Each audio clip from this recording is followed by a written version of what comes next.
Who were the first people to walk across the American continent? And how long had they already been here before the civilizations we know appeared? For decades, the answer seemed relatively straightforward. But then archaeologists began uncovering evidence that didn't fit neatly into the timeline. Ancient footprints, unusually early dates, mysterious stone tools, and sites whose origins remain fiercely disputed. Some discoveries have been proven wrong. Others have survived decades of criticism without receiving universal acceptance. And a few continue to sit somewhere between accepted archaeology and historical controversy. And the deeper we look, the harder the mystery becomes. From disputed artifacts to vanished settlements, each discovery raises another question. Who was here first, and what happened to them? The hills rise gently above the Little Miami River, wrapped in morning fog that clings to the valley like something reluctant to leave. Here, roughly 35 miles east of Cincinnati, the earth itself has been shaped into something deliberate. Miles of embankment walls, some still standing over 20 feet high, tracing a rough figure across more than 100 acres of ridgetop land. This is Fort Ancient, and despite its name, most archaeologists agree it was never a fort at all. The walls were not raised in a single generation. Radiocarbon dating places construction across a span beginning around 100 BC and continuing for several centuries. The work of a people we now call the Hopewell. Not a single tribe, but a broad cultural tradition that left its mark across much of eastern North America. They built without draft animals, without the wheel, without metal tools capable of moving earth on an industrial scale. And yet they moved it. Estimates suggest over 550,000 cubic yards of soil were carried, basket by basket, to form walls that still hold their shape 2,000 years later. Why? The conventional answer points to ceremony. Alignments within the earthworks correspond with striking precision to solstice and equinox sunrises, and to the complex 18.6-year cycle of the moon's rising and setting points along the horizon. A phenomenon so intricate that recognizing it required generations of sustained, careful observation. Whoever built these walls was not simply moving dirt. They were tracking the sky with a patience that modern visitors rarely pause to consider. But calling it a ceremonial site, a kind of ancient observatory, only answers part of the question. It does not explain everything found, or not found, within the enclosure. Excavations have turned up curiously few residential remains for a site of this scale. Where did the builders live? Some evidence suggests the earthworks were used seasonally, a gathering place rather than a permanent settlement. Communities converging from considerable distances, perhaps for rites tied to the calendar the walls themselves seem to track. But that raises its own question. What could draw people together, again and again, across centuries, to build something that offered no shelter, no defense, no obvious practical use at all? Then there are the smaller mysteries, the kind that rarely make it into textbooks. Isolated mounds within the enclosure have yielded artifacts. Mica sheets cut into effigy shapes, obsidian blades traced back to sources in present-day Wyoming, copper worked from deposits near Lake Superior. The trade networks implied by these objects stretch across a continent, coordinated by people historians once assumed lacked the organization for anything of the kind. How did that knowledge move? Who carried it, and by what routes? Fringe researchers have gone further, pointing to the mathematical precision of certain wall alignments and asking whether the builders possessed astronomical knowledge more sophisticated than we credit them for. Even, some suggest, evidence of contact or influence from unexpected sources. Mainstream archaeology finds no support for such claims, and the burden of evidence remains firmly with conventional explanation. Still, the questions persist, if only because so much about the site's full purpose remains, quite literally, buried. Today, the walls stand quiet, grown over with grass, walked by hikers who may not know what they're crossing. The Hopewell left no written language, no names for us to attach to the hands that shaped this land. What we have is geometry, alignment, and the slow accumulation of earth into something that has outlasted its makers by 2 millennia. Stand at the center of Fort Ancient at dawn on the solstice, and the sun still rises exactly where they knew it would. The builders are gone. The question they left behind is not, Some 500 miles to the northeast, the land changes character entirely.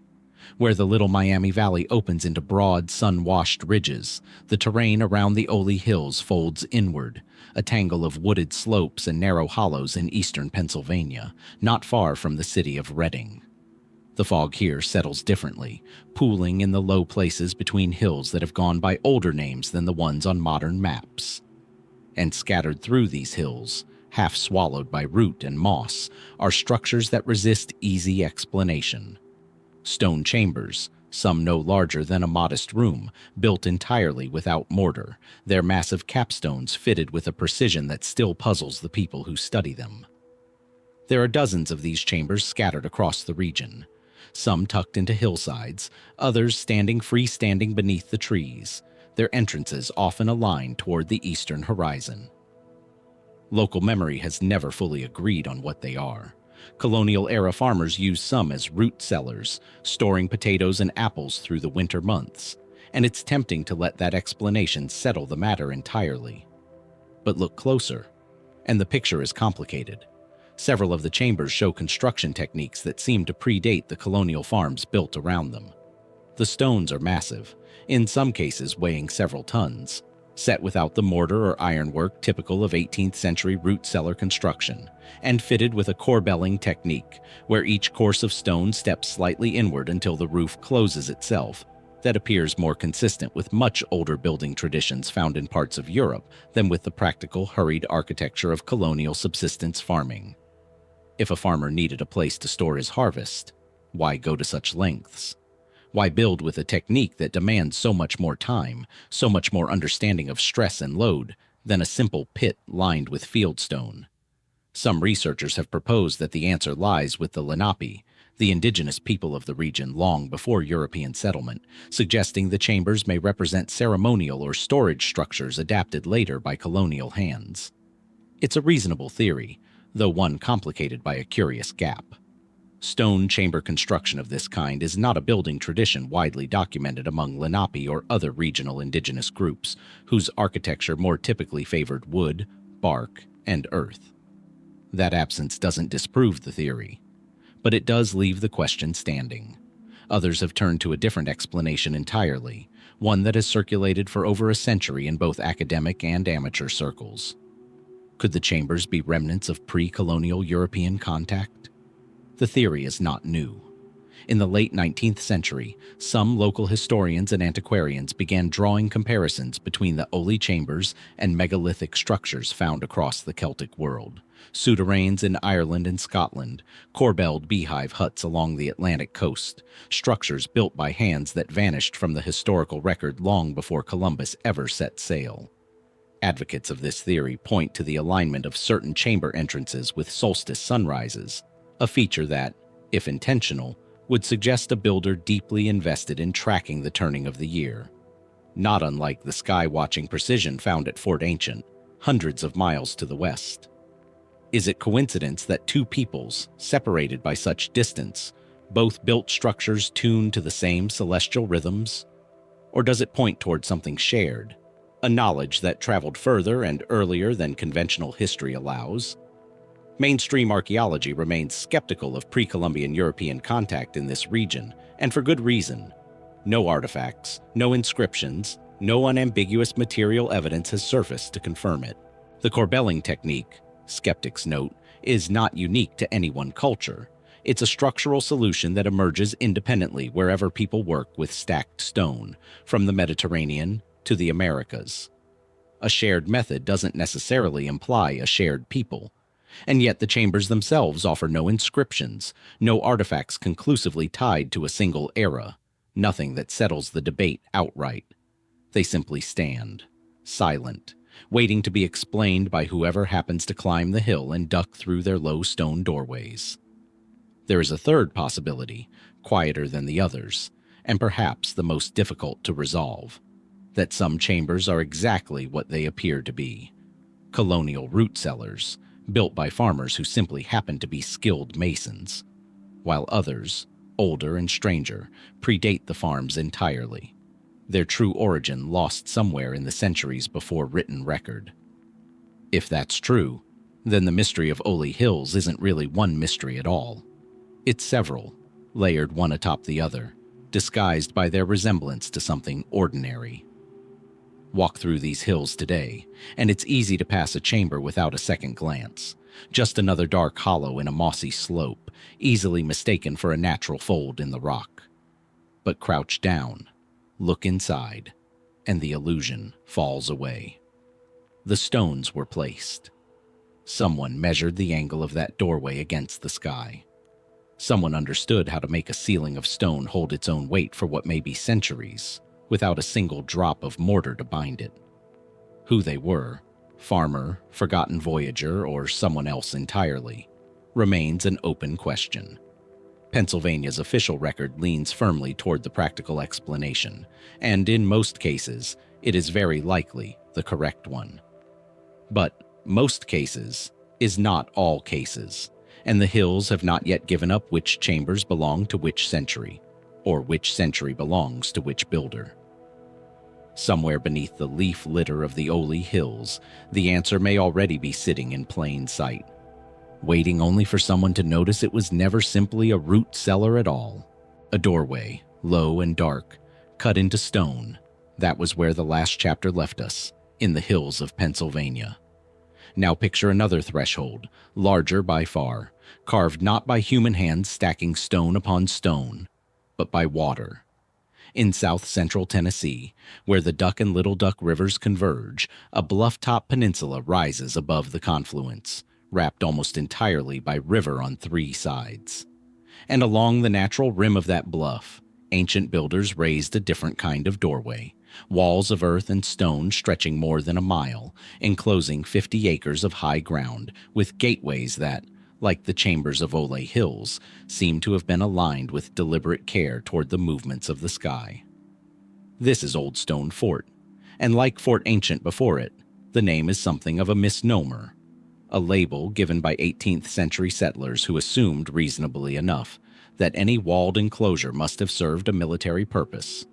Archaeological work conducted through the 20th century told a different story. Radiocarbon dating places construction between roughly 30 BC and 210 AD, the work of people from the Middle Woodland period, contemporaries, broadly speaking, of the Hopewell tradition that raised the earthworks at Fort Ancient. The walls here were never meant to repel an army.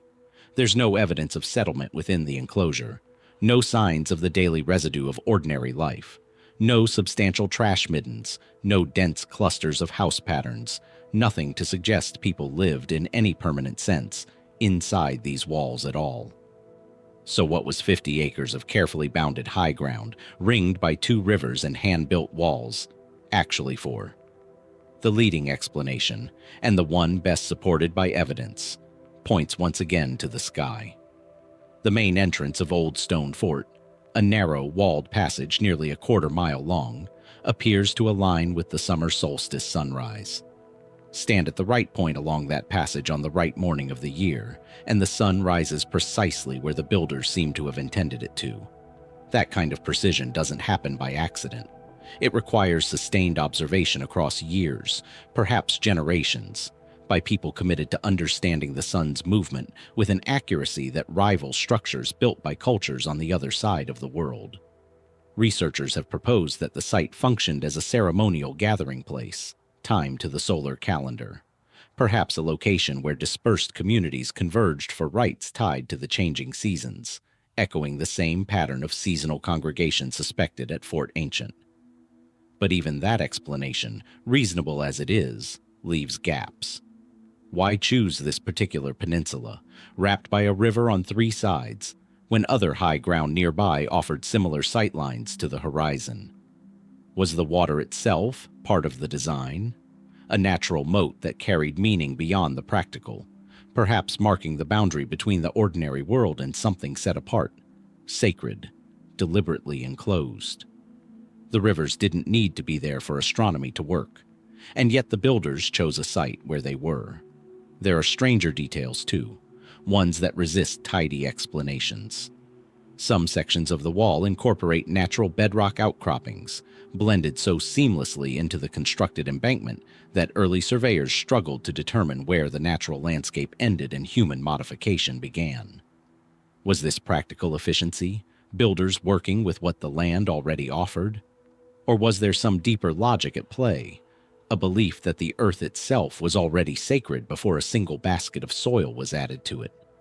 As with the earthworks farther west, fringe theories have found their way into the conversation. Some point to the sheer engineering sophistication of the solstice alignment and ask whether it implies contact or shared knowledge with cultures far beyond what conventional timelines allow. The same speculative undercurrent that trails Fort Ancient and, in its own way, the chambers of Oley Hills. Mainstream archaeology finds no credible evidence for such contact, and the more grounded explanation that indigenous communities of the American Southeast were independently capable of extraordinary astronomical precision is both better supported and, in its own way, no less remarkable. Should it take a fringe theory to make that competence feel astonishing? Perhaps the true mystery isn't who else might have been involved, but why we so often struggle to credit the builders themselves with the ingenuity the walls plainly demonstrate. Today, Old Stone Fort is a state park, its walls softened by 2,000 years of erosion and forest growth, walking trails threading along the same bluff-top perimeter the ancient builders once shaped by hand. Visitors can trace the mile-long boundary in an unhurried afternoon, largely unaware that they are walking a calendar built into the earth itself. One that still, on the right June morning, points toward the rising sun exactly as it was designed to, 20 centuries after the last hands that shaped it fell still. What ceremonies took place within these walls? What was witnessed on those solstice mornings by the people who gathered where two rivers meet? The land remembers the alignment. It has kept that promise faithfully for 2,000 years. But the meaning behind it, the words spoken, the rites performed, the reasons this particular confluence of river and stone was chosen above all others, has not survived. It waits, like the doorway itself, for someone to walk through and ask what, exactly, it was built to welcome in. A question was left hanging in the Tennessee hills. What were these earthworks built to welcome in? 100 miles to the west, in the flat, fertile bottomlands of the South Fork of the Forked Deer River, that same question finds an even larger stage. Here, spread across more than 400 acres, lies the largest middle woodland mound complex in the United States. Pinson Mounds, a site so extensive that even now, after decades of survey and excavation, archaeologists suspect its full boundaries have yet to be mapped.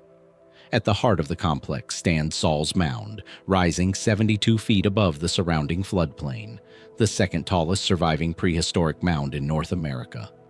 Around it, more than a dozen other mounds are scattered across the landscape: platform mounds, burial mounds, and one geometric earthwork enclosure whose function remains genuinely uncertain even today. Radiocarbon dating places the primary period of construction and use between roughly 200 BC and 500 AD, making Pinson a close contemporary of both Fort Ancient and Old Stone Fort.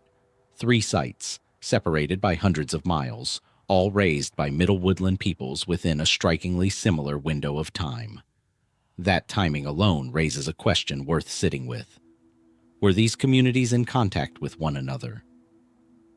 Trade goods recovered from Pinson, copper from the Great Lakes region, marine shell from the Gulf Coast, exotic stone from sources hundreds of miles distant, suggest a network every bit as far-reaching as the one uncovered at Fort Ancient.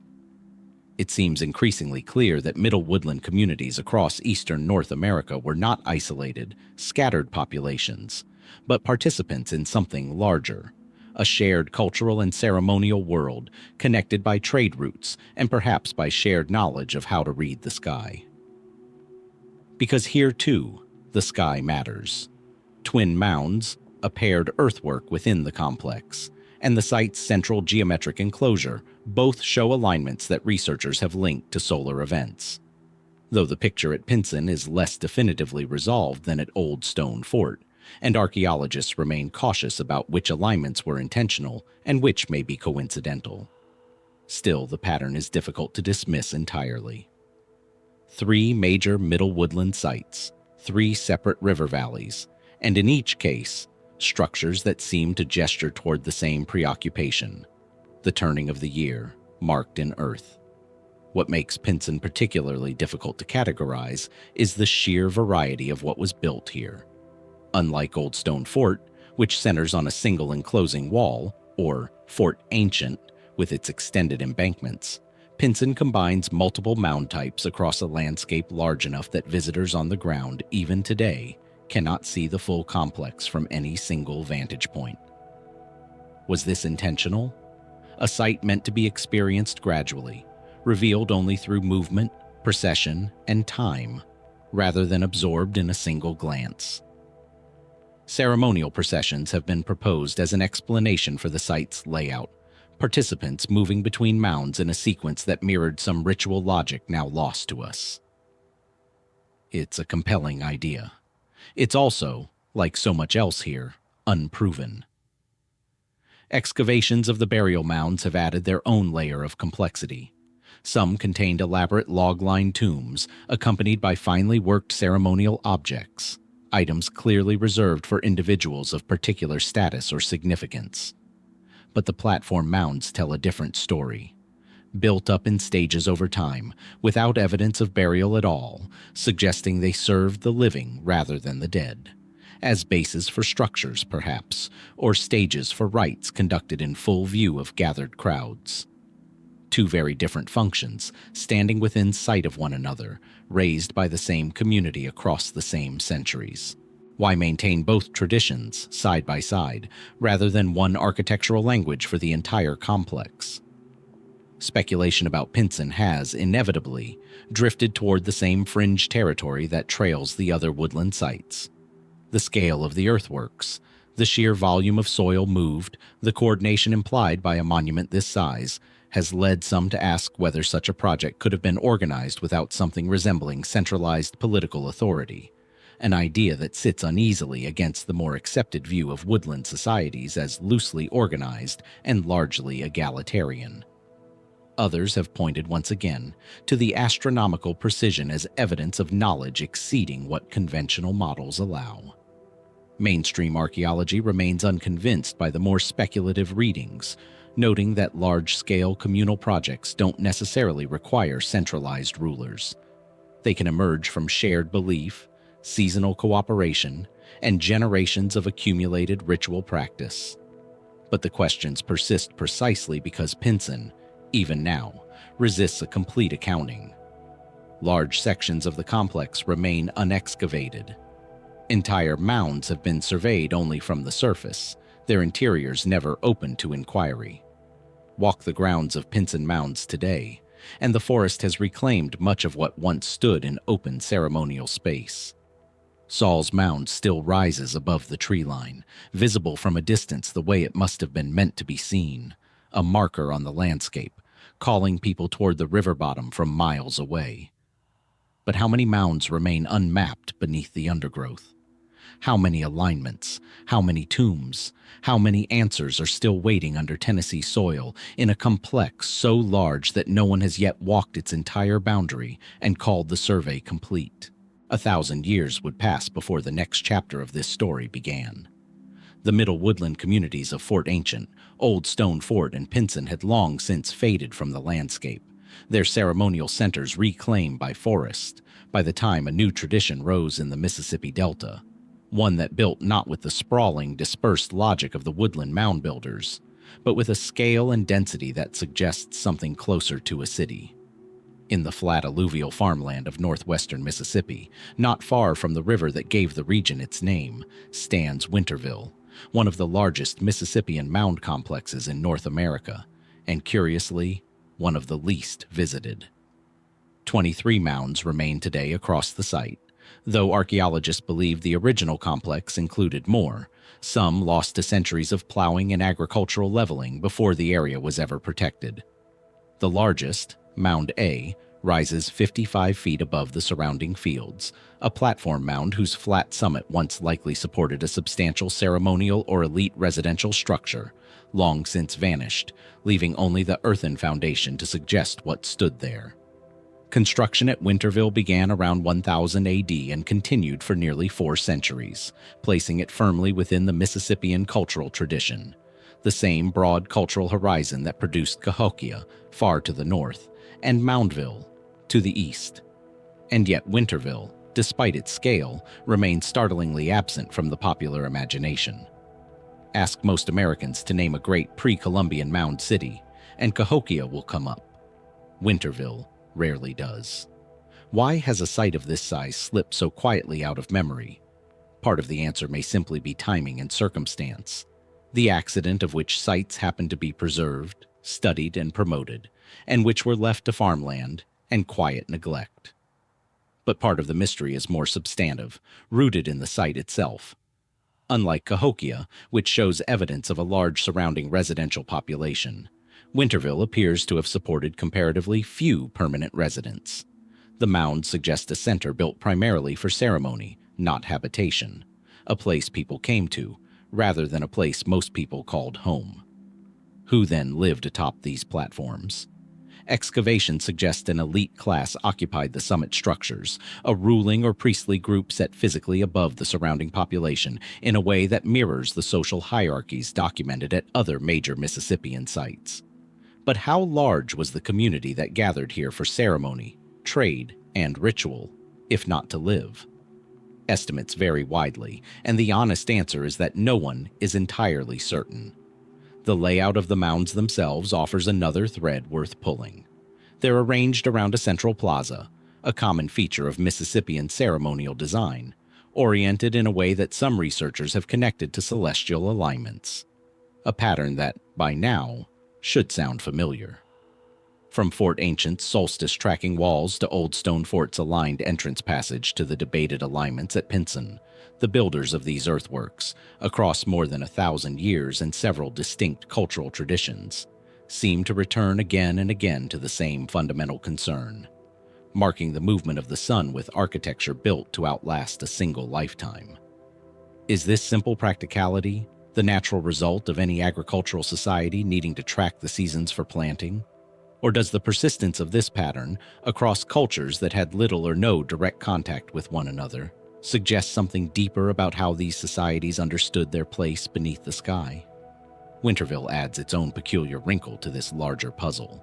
Ceramic evidence recovered from the site shows stylistic influences from Mississippian centers hundreds of miles away, evidence of trade and cultural exchange across a network whose true extent is still being mapped. Yet Winterville also developed distinctive local traditions found nowhere else, suggesting a community that was neither an isolated outpost nor a simple satellite of a larger power, but something with its own independent identity, connected to a wider Mississippian world, and still, in its particulars, entirely its own. What was it about this stretch of the Delta that allowed such a substantial ceremonial center to rise, sustain itself for 4 centuries, and then decline, all before European contact ever reached the region? That decline is its own open question. By the time French explorers moved through the region in the early 18th century, Winterville had long since been abandoned, its purpose already a matter for speculation among the very people who lived nearest to it. No epidemic, no single documented catastrophe explains the site's decline with certainty.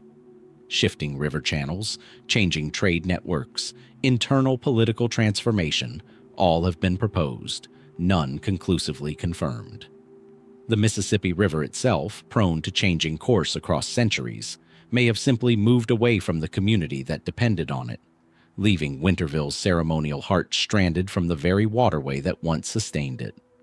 Today, the mounds rise quietly from cotton fields and open delta sky, protected within a small state park that draws a fraction of the visitors afforded to more famous sites. Mound A still stands 55 feet tall, its flattened summit empty now, the structure it once supported gone without a trace. Locals leave, tourists pass by on the highway, and the mounds remain, patient, largely unexamined, holding whatever remains of the answers within them. What was Winterville at the height of its 4 centuries of use?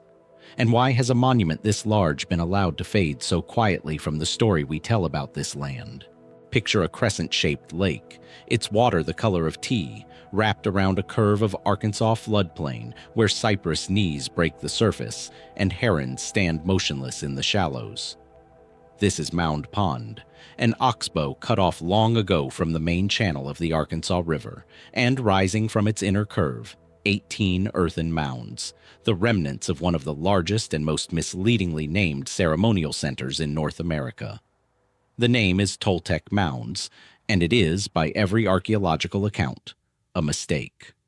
When 19th century settlers encountered these earthworks, the tallest surviving at 49 feet, the entire complex once enclosed by an embankment and ditch stretching nearly a mile, they assumed a monument this sophisticated couldn't possibly be the work of the ancestors of the indigenous peoples they saw living in the region. Surely, they reasoned, it must trace back to the Toltec civilization of central Mexico, a people renowned for their own monumental architecture. It was a comfortable assumption for the era, and a wrong one. Radiocarbon dating and decades of careful excavation have since placed construction between roughly 650 and 1050 AD, built by indigenous peoples of the Plum Bayou culture, a distinct, late woodland tradition with no demonstrated connection to Mesoamerica at all. And yet the name persists, a fossilized error still printed on the state park's signage more than a century after the mistake was recognized. That misnomer is, in its own way, a fitting introduction to a site that has spent much of its history being misunderstood. Because Toltec Mounds resists easy categorization on more than just the question of who built it. Unlike Winterville, which developed within the broader Mississippian tradition, Toltec predates that cultural horizon by a significant margin. A monumental center built before Cahokia's rise, before the Mississippian world had fully taken shape. It stands in effect as a kind of bridge between the more dispersed ceremonial traditions of the woodland period and the dense hierarchical mound-building societies that would follow. Was Toltec an early experiment in the kind of centralized ceremonial authority that would later define Mississippian culture? Or was it something else entirely, a distinct tradition that simply happened to precede a similar development elsewhere, unconnected by any direct lineage at all? The layout itself deepens the puzzle. The mounds are arranged around 2 plazas and several show alignments that researchers have connected to solar events. The summer solstice sunrise, once again, along with alignments to the equinoxes. By this point in the story, the pattern should feel less like coincidence and more like a thread running beneath the entire continent, separated by centuries and hundreds of miles, from the walled passage at Old Stone Fort to the debated geometry at Pinson to the plaza orientation at Winterville. Builder after builder returns to the same solar preoccupation. At Toltec, though, there's an added wrinkle. Some of the alignments appear calibrated not to the horizon as seen from the plaza floor, but from atop the mounds themselves, meaning the builders accounted for their own elevated vantage point when designing the site. A level of spatial sophistication that implies careful planning done well before a single basket of earth was laid. Who lived here, and how many? Excavations suggest a resident population that was relatively modest, especially set against the scale of the earthworks themselves, echoing the same puzzle raised at Winterville, where monumental construction seems disproportionate to any permanent community large enough to explain it through everyday labor alone. That disparity has led researchers to propose that Toltec functioned primarily as a ceremonial gathering place, drawing dispersed farming communities from the surrounding floodplain for periodic rites, seasonal markets, or events tied to the agricultural and solar calendar. Its resident population perhaps limited to an elite or priestly class, with the surrounding countryside converging only when the calendar called for it. It's a compelling model. It also depends on inference, since no written record survives to confirm what those gatherings involved, or what drew people back to this particular oxbow bend of the river, year after year, for 4 centuries. The site's eventual decline, sometime after 1050 AD, remains similarly unresolved. There's no evidence of violent destruction, no clear catastrophe recorded in the archaeological layers. The Plum Bayou culture appears to have simply dispersed, its population and traditions absorbed into or replaced by the emerging Mississippian world that would soon dominate the region. Did the rise of Cahokia and its trade networks draw people and influence away from Toltec's more localized sphere? Did the river itself shift, as it did at Winterville, undermining the practical foundations a ceremonial center depends on to survive? The mounds offer no confession. Today, the largest mound at Toltec still rises above the tree line, its summit reachable by a modern trail, the crescent lake curling below exactly as it has for over 1,000 years. Visitors climb it in a matter of minutes, a walk that took the original builders untold thousands of hours of labor to make possible. Somewhere in that gap, between the ease of the modern ascent and the enormity of the ancient effort, sits a question the archaeological record has yet to fully answer. What precisely was worth building on this scale, in this place, by a people who left behind everything except their reasons why? Long before Toltec's builders raised their mounds above the Arkansas floodplain, other people, working from a shared woodland tradition, had already carried its ideas south into the heart of Louisiana. Archaeologists call them the Marksville culture, a middle woodland society whose material remains bear such a close resemblance to the Hopewell tradition of Ohio that early researchers debated whether the connection reflected direct migration, sustained trade contact, or simply parallel participation in a shared ceremonial network stretching across much of eastern North America. Their legacy survives today on a bend of the old river in central Louisiana, where a set of earthworks bears their name, and a geometry that, more than 1,000 years on, still resists a complete explanation. The Marksville site sits on a bluff overlooking the river, its central feature a large semicircular embankment enclosing several mounds, the whole complex dated to roughly 1 to 400 AD, placing it squarely within the same broad middle woodland horizon as Fort Ancient, Old Stone Fort, and Pinson, hundreds of miles to the north and east. The resemblance isn't only chronological. Artifacts recovered from Marksville's burial mounds, finely worked platform pipes, copper ornaments, pottery decorated with motifs strikingly similar to Hopewell designs from Ohio, suggest a cultural exchange spanning a distance that would have required weeks of travel by river and overland trail. What carried these ideas so far south? Trade alone seems an incomplete answer. The similarities run deeper than shared goods. They extend to shared symbolism, shared burial practice, a shared visual language that implies something closer to common belief than casual commerce. And then there is the geometry itself, the detail that gives this chapter its name. The semicircular embankment at Marksville is not a rough approximation of a curve.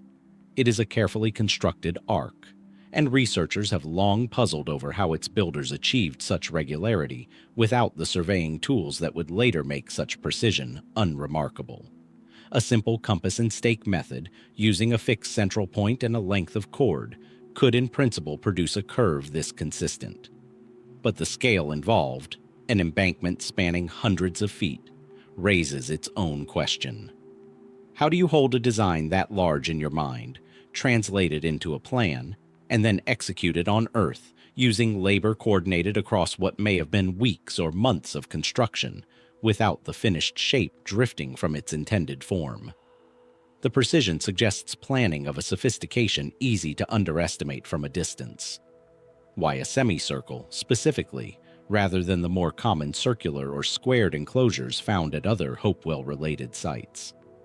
Some researchers have proposed the open side of the arc may have faced the river deliberately, integrating the waterway itself into the ceremonial design, echoing in a different form the same instinct seen at Toltec's Oxbow Lake and Old Stone Fort's river-wrapped peninsula, where water repeatedly appears not as an incidental backdrop, but as an active part of the sacred geography.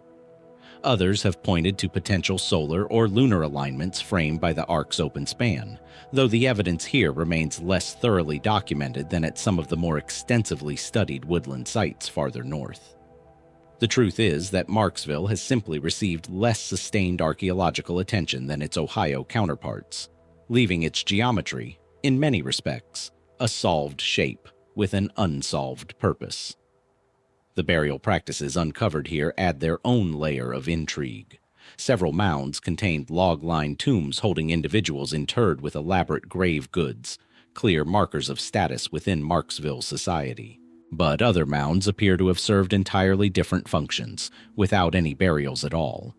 A duality that echoes the split between burial and platform mounds observed at Pinson, hundreds of miles northeast, raised by a different community working from what may have been a related, or perhaps entirely separate, ceremonial framework.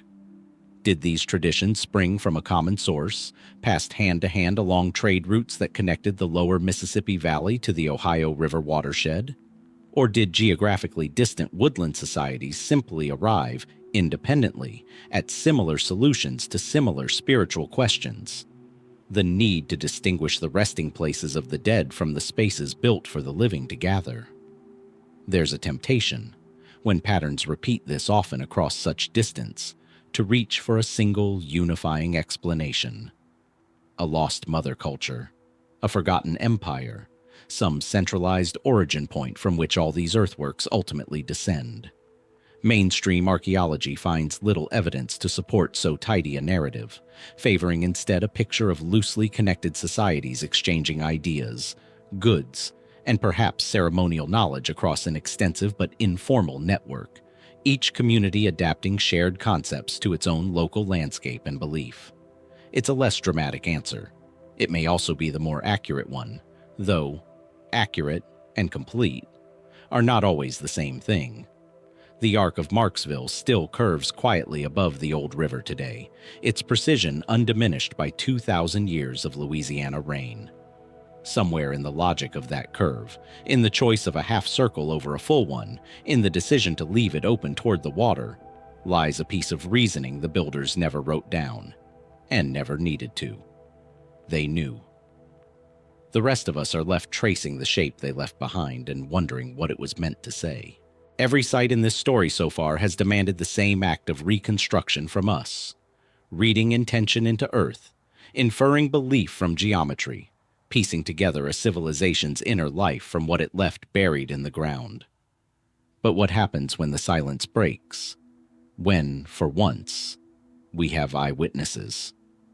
On a bluff above St. Catherine Creek, near present-day Natchez, Mississippi, stands a mound complex where the builders were not lost to prehistory at all. They were still there when the first Europeans arrived, still practicing the rites their ancestors had practiced for centuries. And their story, extraordinarily well documented for its time, only deepens the mystery rather than resolving it. This is the grand village of the Natchez, the ceremonial and political capital of the Natchez people from roughly 1200 AD until the early 18th century, making it remarkably a mound site whose final chapters were witnessed and recorded by French colonists, missionaries, and traders who lived among the Natchez and left behind journals describing ceremonies conducted atop these very mounds. 3 principal mounds remain today, arranged around a central plaza in a configuration typical of the broader Mississippian tradition. But unlike Toltec or Winterville, where we're left inferring function from foundation and artifact, at Grand Village, we have something closer to a transcript. The largest of the mounds, Temple Mound, supported the residents of the Great Sun, the Natchez's paramount chief, a figure French observers described as ruling with an authority so absolute, so wrapped in ritual and divine claim, that some compared it to the sacred kingships of the ancient world. And this is where the well-documented history begins to shade into something stranger. French accounts describe the Natchez social order as built around a rigid caste system, unlike anything else recorded among neighboring indigenous nations of the Southeast. The Great Sun and his relatives forming a hereditary nobility, with the wider population divided into ranked classes beneath them, governed by a complex set of marriage rules that required nobility to marry commoners, a system so intricate that French chroniclers themselves struggled to fully explain it. Where did such a hierarchy come from?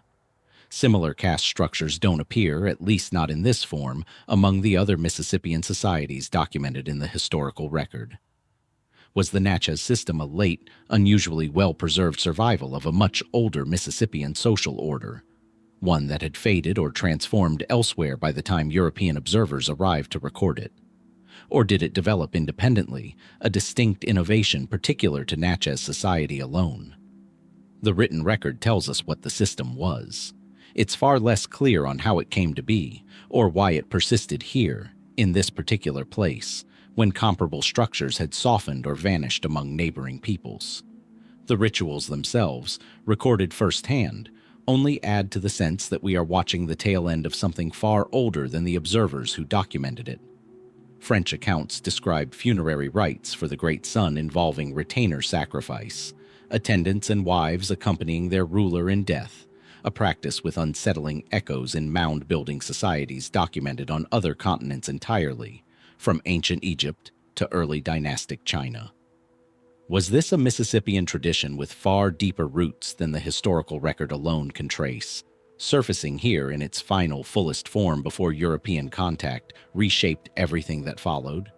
Or does the resemblance simply reflect a pattern that emerges, again and again, wherever human societies construct absolute rulership and need a ritual grand enough to match it? The written accounts document the practice in detail. They are considerably quieter on where it came from. What makes Grand Village unique among every site explored so far isn't just that it was witnessed, but that its ending was witnessed too. In 1729, following escalating tension with French colonial authorities, the Natchez destroyed their own capital rather than surrender it, and the nation was scattered in the conflict that followed, a society with unbroken continuity stretching back centuries, dismantled within the span of a single documented year.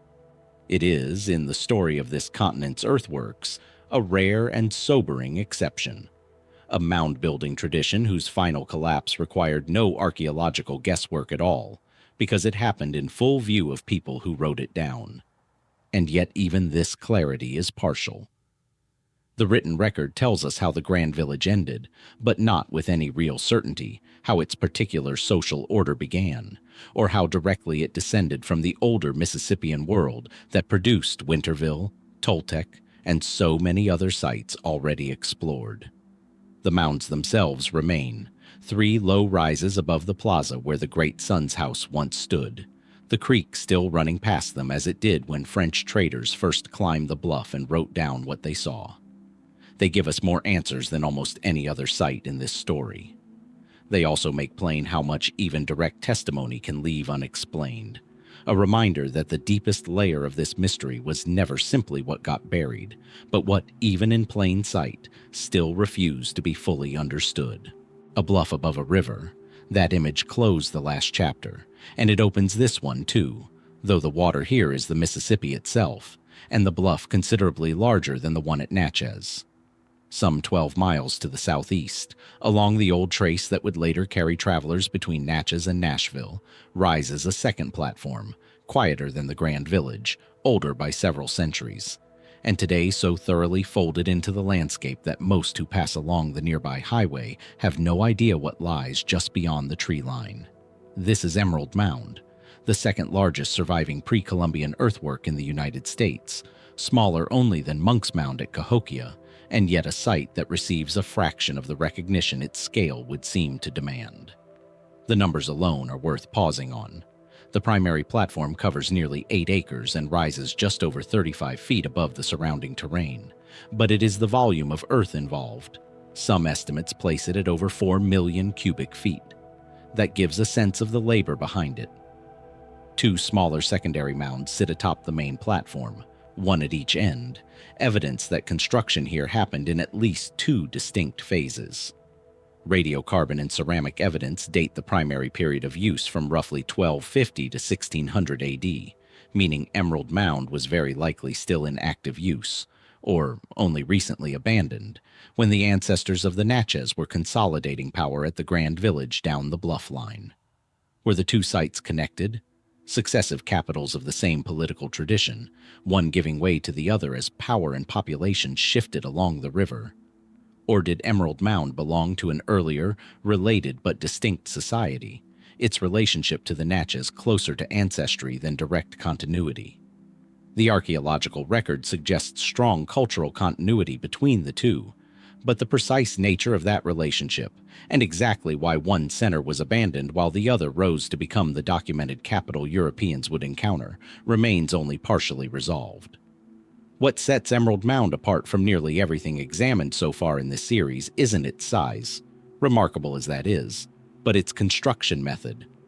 Rather than building upward from level ground, the way most of the mounds explored in this series were raised, the builders here reshaped an entire natural hill, truncating its summit and building outward and upward from that modified base to create the platform that survives today. It's an approach that demanded a different kind of engineering logic altogether, not simply piling Earth higher, but understanding how to carve, terrace, and stabilize an existing landform without it collapsing under its own modified weight. A technique demanding a sophisticated grasp of how Earth settles and shifts over time, worked out by builders who left behind no written explanation of how they came to master it. And once again, the plaza atop the platform, along with the placement of the two secondary mounds, has drawn attention for its possible alignment with solar events, a pattern that, by this point in the journey across the American landscape, from Fort Ancient's solstice-tracking walls to Old Stone Fort, Pinson, Winterville, Toltec, and Marksville, begins to feel less like an isolated curiosity and more like a preoccupation carried in one form or another across nearly 2,000 years and well over 1,000 miles of river valley and hill country. What does it mean that so many distinct, often unconnected societies, working across such a span of time, kept returning to the same essential act, building a monument tuned to the sun's path across the sky? Is it evidence of some deeper continuity linking these cultures, passed hand to hand however faintly across centuries? Or is it simply what any agricultural society, watching the seasons determine its survival, was bound to arrive at independently, again and again, regardless of contact? Unlike Grand Village, Emerald Mound left no French chronicler behind to record its ceremonies, its social order, its final days. By the time sustained European documentation of the region began, the site had already fallen quiet, its purpose passed into the same kind of inferential archaeology that shaped every earlier chapter of this story. We know the platform was built. We know it was reshaped and expanded over generations. We can reasonably guess that it served, like so many platform mounds before it, as a stage for ceremony and elite residence. What we cannot recover with any real certainty is what was lost in the gap between Emerald Mound's decline and the Grand Village's rise. Whether that transition was gradual or abrupt, peaceful or contested, remembered or simply forgotten by the very descendants who built what came next. Today, a modern trail leads visitors up a set of wooden stairs to the summit of Emerald Mound, and the climb offers a view few realize is available so close to a well-traveled highway. A broad plateau, silent, ringed by forest, the Mississippi River Valley stretching beyond it, much as it must have appeared to the people who last stood here more than 4 centuries ago. The mound itself has outlasted its builders by longer than the entire span of the United States' existence. It asks, in its silence, the same question this series keeps circling back to in valley after valley, culture after culture. What was it, precisely, that so many separate peoples across this continent believed was worth building toward the sky? From the wide floodplain of the Mississippi, the landscape of this story now climbs, eastward and upward, into the folded ridgelines of the southern Appalachians, where the Pigeon River cuts a narrow valley through the mountains of western North Carolina. The scale here is smaller than anything encountered so far in this journey. No 55-foot platforms, no mile-long embankments. And yet what lies within these modest earthworks may be, in its own quiet way, among the most consequential mysteries this series has to offer.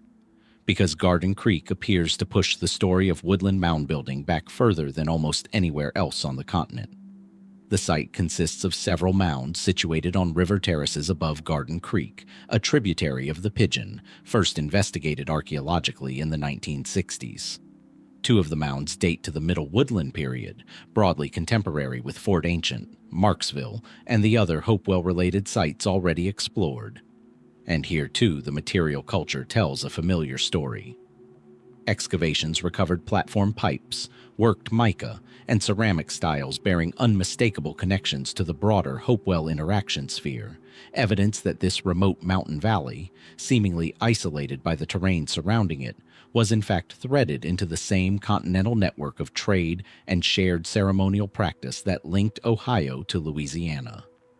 How did ideas travel through mountain passes and narrow river valleys to reach a community this geographically removed from the open river systems that carried Hopewell influence elsewhere? The Appalachians are not an easy landscape to move goods and knowledge through, and yet move they did. But it's an earlier mound at Garden Creek, one predating the Hopewell-connected structures by centuries, that has drawn the most sustained archaeological attention and the most genuine uncertainty. This earlier platform mound has been dated to the early woodland period, with some analyses suggesting construction as far back as 500 BC, which would place it among the oldest platform mounds documented anywhere in eastern North America, predating the famous platform traditions of the later Mississippian world by well over 1,000 years. If that dating holds, and researchers continue to examine and refine it, Garden Creek would represent something genuinely significant.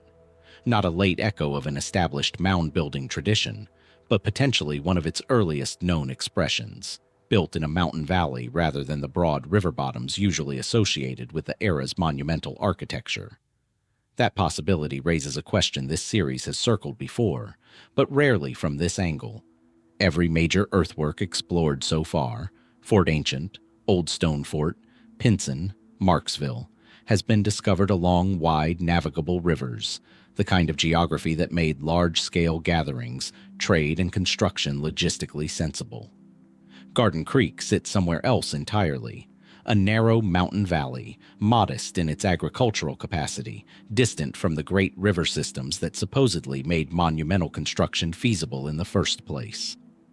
If platform mound construction did indeed begin here, in a place this geographically constrained, does that unsettle the assumption that monumental earthworks required the resource surplus of a major floodplain to get started? Or was Garden Creek always something smaller and more local, a modest ceremonial predecessor whose true significance has been inflated by the uncertainty surrounding its dating? The uncertainty itself is worth sitting with, because it illustrates something about how fragile our understanding of these deep chronologies really is. Radiocarbon dating from decades-old excavations, conducted before some of today's more refined dating techniques existed, leaves room for genuine scholarly disagreement about exactly how early the earliest mound at Garden Creek truly is. Renewed excavation and analysis in recent years has aimed at narrowing that uncertainty, but the question of whether this quiet mountain valley represents the true starting point of platform mound construction in eastern North America, or simply an early regional variant of a tradition that began elsewhere and has yet to be found, remains genuinely open. There's something fitting about that unresolved status, given how this entire journey has unfolded. Site after site, valley after valley, this series has traced a preoccupation with monumental earth, solar alignment, and ceremonial gathering across nearly 2,000 years and well over 1,000 miles, from the Ohio Valley to the Gulf Coast, from the Mississippi Delta to the Atlantic slope of the Appalachians. Garden Creek, small and easily overlooked, may represent something closer to a point of origin for that entire continental tradition. Or it may simply be one more regional expression of an idea that arose and re-arose wherever human communities gathered long enough to start asking the same questions about the sky above them and the ground beneath their feet. The mounds at Garden Creek remain quiet today, tucked into a valley most visitors to western North Carolina will never think to look for, overshadowed by the more dramatic peaks surrounding them. But somewhere in that unassuming terrace above the creek may lie the earliest chapter of a much longer continental story. The first basket of earth in a tradition that would, over the following 2,000 years, rise into walls, platforms, and plazas across half a continent. Whether that first chapter truly began here is a question the mountain has not yet finished answering. A point of origin. That was the question left hanging over the mountain valley of Garden Creek. Some 200 miles to the southwest, along the Etowah River in northwest Georgia, that same question resurfaces in a different form entirely. Not where did the tradition begin, but what exactly were its earliest participants doing with the objects they buried? And why does so much of it still defy a tidy explanation? The Leake Mound site sits on a broad terrace above the Etowah, a middle woodland ceremonial center whose principal earthworks have been dated to roughly 300 BC through 650 AD, making it a substantial, long-lived counterpart to the Hopewell-connected sites already explored across this series. Much of what survives here has been recovered not through the dramatic excavation of towering mounds. Leake's earthworks are comparatively modest, some largely leveled by centuries of agriculture before archaeologists ever arrived to study them, but through painstaking recovery of what lies beneath the plow zone, ceremonial deposits, pit features, and artifact caches that together sketch the outline of a ritual life far richer than the site's unassuming surface suggests. And it's in those deposits that Leake earns its place in this story. Excavations have recovered exotic materials in striking concentration: copper from the Great Lakes, worked into ornaments, mica sheets, likely sourced from the southern Appalachians not far from Garden Creek itself, and quantities of galena, a lead ore prized across the Hopewell world less for practical use than for its brilliant mirror-like sheen when ground into powder or worked into small ornamental pieces. Together, these materials place Leake firmly within the same continental exchange network already traced through Ohio, Louisiana, and the Carolina Mountains.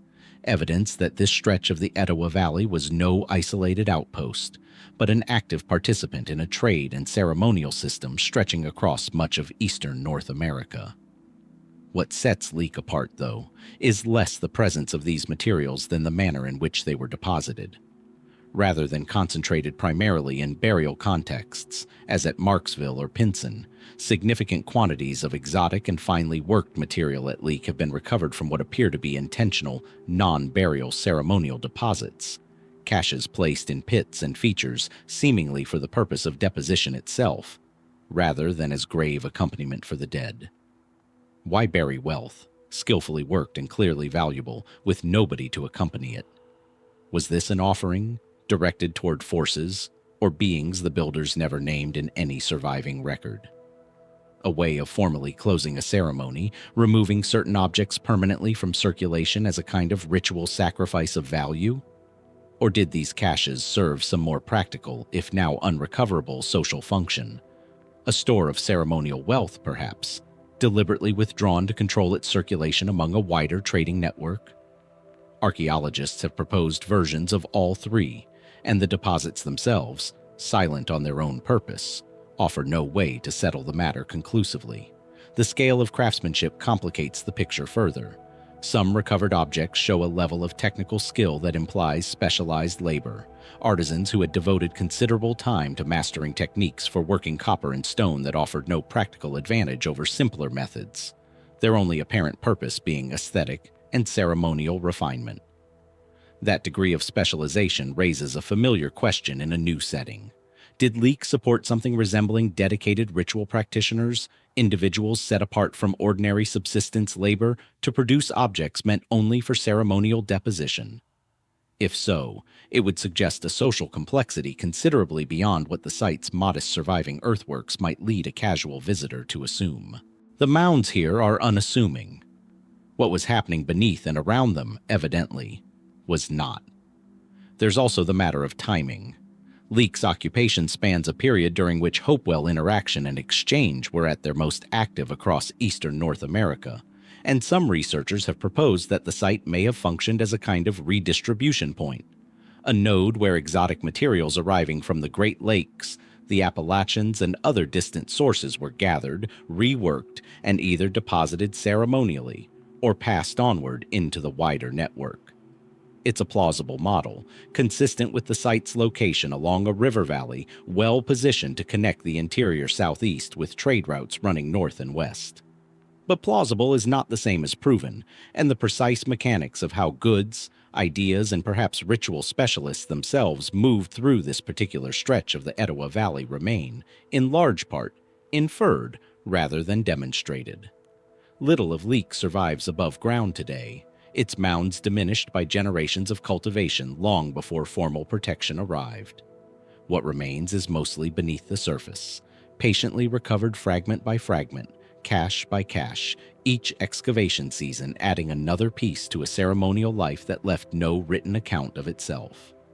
Somewhere in those buried deposits, deliberately placed and never disturbed until modern archaeology arrived to disturb it, sits the answer to a question this valley has kept for over 1,000 years. What precisely did it mean to bury wealth for no one to keep? A sheet of copper, ground and hammered into ornament, buried in a Georgia pit for reasons its makers never explained. Carry that image 200 miles west into the rolling hill country of northeastern Mississippi, and you'll find its cousins waiting in the ground near a quiet stretch of the Natchez Trace. Here, 6 low mounds rise from the forest floor at a site called Bynum, and among the objects its excavators recovered were copper ear spools, worked with the same careful attention to material and form that has, by now, become a familiar signature of the Hopewell world, stretching from Ohio to the Gulf. Bynum Mounds was excavated in the 1940s, ahead of construction on the Natchez Trace Parkway, in one of the more thorough Middle Woodland investigations conducted in the region during that era. The site's 6 mounds date to roughly 100 BC through 200 AD, placing it comfortably within the same broad Hopewell interaction sphere already traced through Marksville, Garden Creek, and Leake, a network whose reach across the southeast has, chapter by chapter, proven considerably wider than early 20th century archaeologists initially assumed. The copper ear spools recovered from Bynum's burials were sourced, like so much Hopewell copper before it, from deposits near Lake Superior, over 700 miles to the north.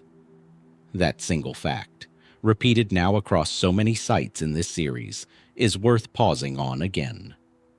Raw copper, extracted from the shore of a lake most of these communities would never see, carried by hand or canoe across a distance most modern travelers would think twice about driving, to be worked into ornament and buried in the hill country of Mississippi.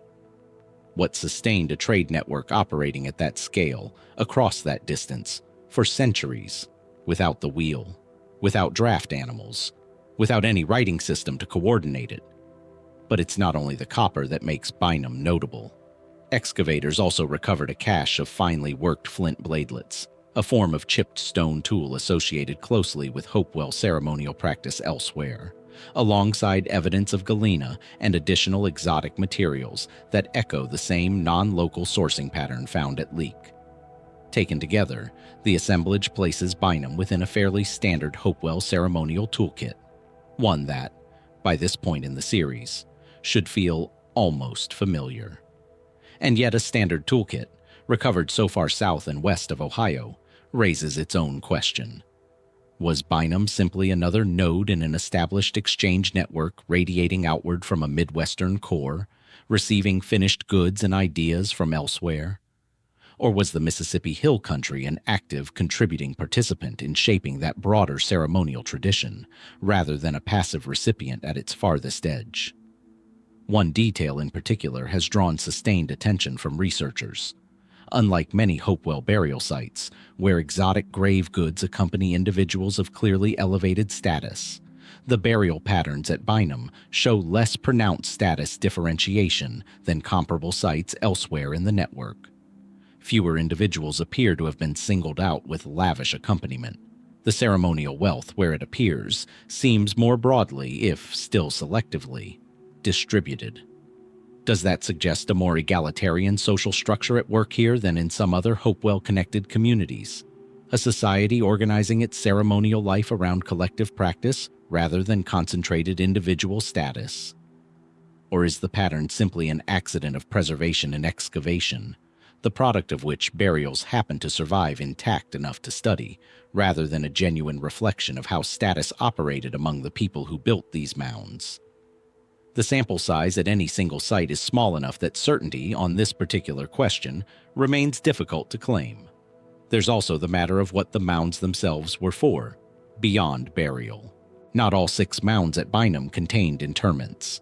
Several showed evidence of use as platforms for structures or activities that left no clear funerary trace at all, a division of function that, by now, echoes a pattern seen repeatedly across this series, from the dual mound types at Pinson to the burial and non-burial features documented at Marksville.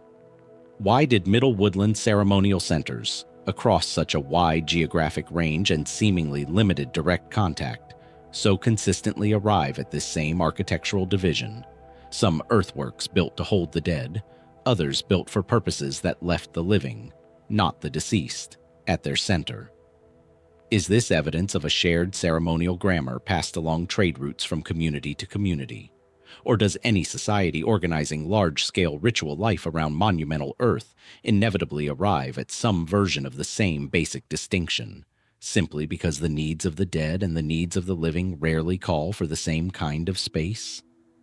Today, Bynum's Mounds sit quietly just off the Natchez Trace, a modest stop for parkway travelers who may not realize the scale of the trade network once passing, in its own slower and more circuitous way, through this same patch of Mississippi hill country. The copper ear spools recovered here now rest in museum collections, far from both the Great Lake source that produced them and the burial ground where they were laid to rest a second time, this time by human ancestors rather than by geology. What they still can't tell us is who, precisely, decided this hill country deserved such distant treasure, and what that decision meant to the people who carried it here. Some miles east and centuries removed from the story we've just left behind, the land begins to change. The dense river bottoms give way to gentle uplands, where the soil turns pale and sandy beneath a canopy of pine and hardwood. Here, in the northeastern corner of Mississippi, along a quiet stretch of the Natchez Trace, the earth rises in a pattern too deliberate to be an accident, too old to be easily explained. This is Pharr Mounds. Spread across nearly 90 acres of open pasture land near Tupelo, 8 low, grass-covered mounds sit in a loose arrangement, some barely visible above the surrounding fields, others still cresting 8 to 18 feet into the Mississippi sky. To the casual traveler driving the trace, they might pass for nothing more than gentle swells in the terrain, the kind of landscape feature the eye slides over without a second thought. But archaeologists who have studied this site for the better part of a century know better. Beneath that quiet grass lies one of the largest and least understood ceremonial complexes of the ancient Southeast. The mounds at Pharr are old. Radiocarbon dating places their construction somewhere between 1 and 200 AD, during what researchers call the Middle Woodland period, a time when scattered communities across eastern North America were beginning to build monumental earthworks, exchange exotic materials across staggering distances, and bury their dead with a ceremonial complexity that still puzzles those who study it. Pharr belongs to this broader world, sometimes called the Hopewell interaction sphere, though the term itself invites more questions than it answers. Who were these people? What bound them together across a continent with no roads, no wheels, no written language to carry their intentions from one river valley to the next? Excavations conducted in the 1960s, ahead of the Trace Parkway's construction, uncovered clues and deepened the puzzle. Beneath several of the mounds, archaeologists found the remnants of ceremonial fires, intense, carefully tended burns that left the underlying clay scorched and hardened, sometimes into a material resembling reddish brick. Around these fire basins lay cremated human remains, along with objects that had no business being in rural Mississippi at all. Copper panpipes and ear spools, their metal traced back to sources near Lake Superior, nearly 1,000 miles to the north. Galena, a heavy silver-gray mineral, likely quarried in what is now Missouri or Illinois. Greenstone celts, polished to a mirror sheen, made from stone not found anywhere near northeastern Mississippi. How did these materials arrive here? The conventional answer is trade. Vast, informal networks of exchange stretching across river systems and forest paths, passed hand to hand over generations until a piece of Great Lakes copper might travel further than any single person ever would in their lifetime. It is a reasonable explanation, supported by similar finds at Hopewell-related sites from Ohio to Louisiana.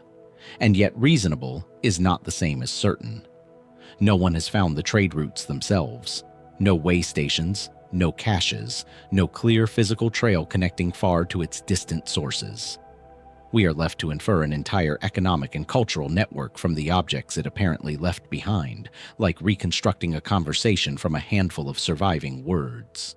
What deepens the mystery further is what Pharr Mounds is missing. Unlike many other woodland period sites, archaeologists found no evidence of a permanent village here. No substantial midden deposits, no dense scatter of everyday domestic debris that would suggest people lived at Pharr in any lasting way.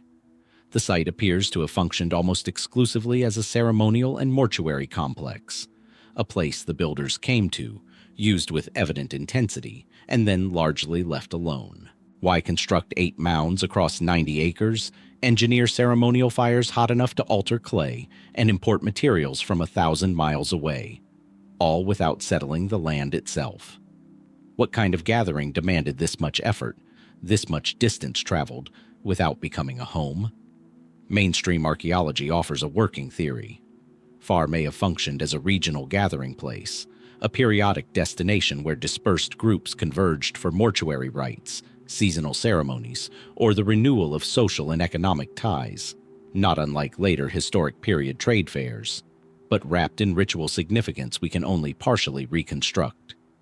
It is a compelling idea, grounded in comparative evidence from other woodland sites.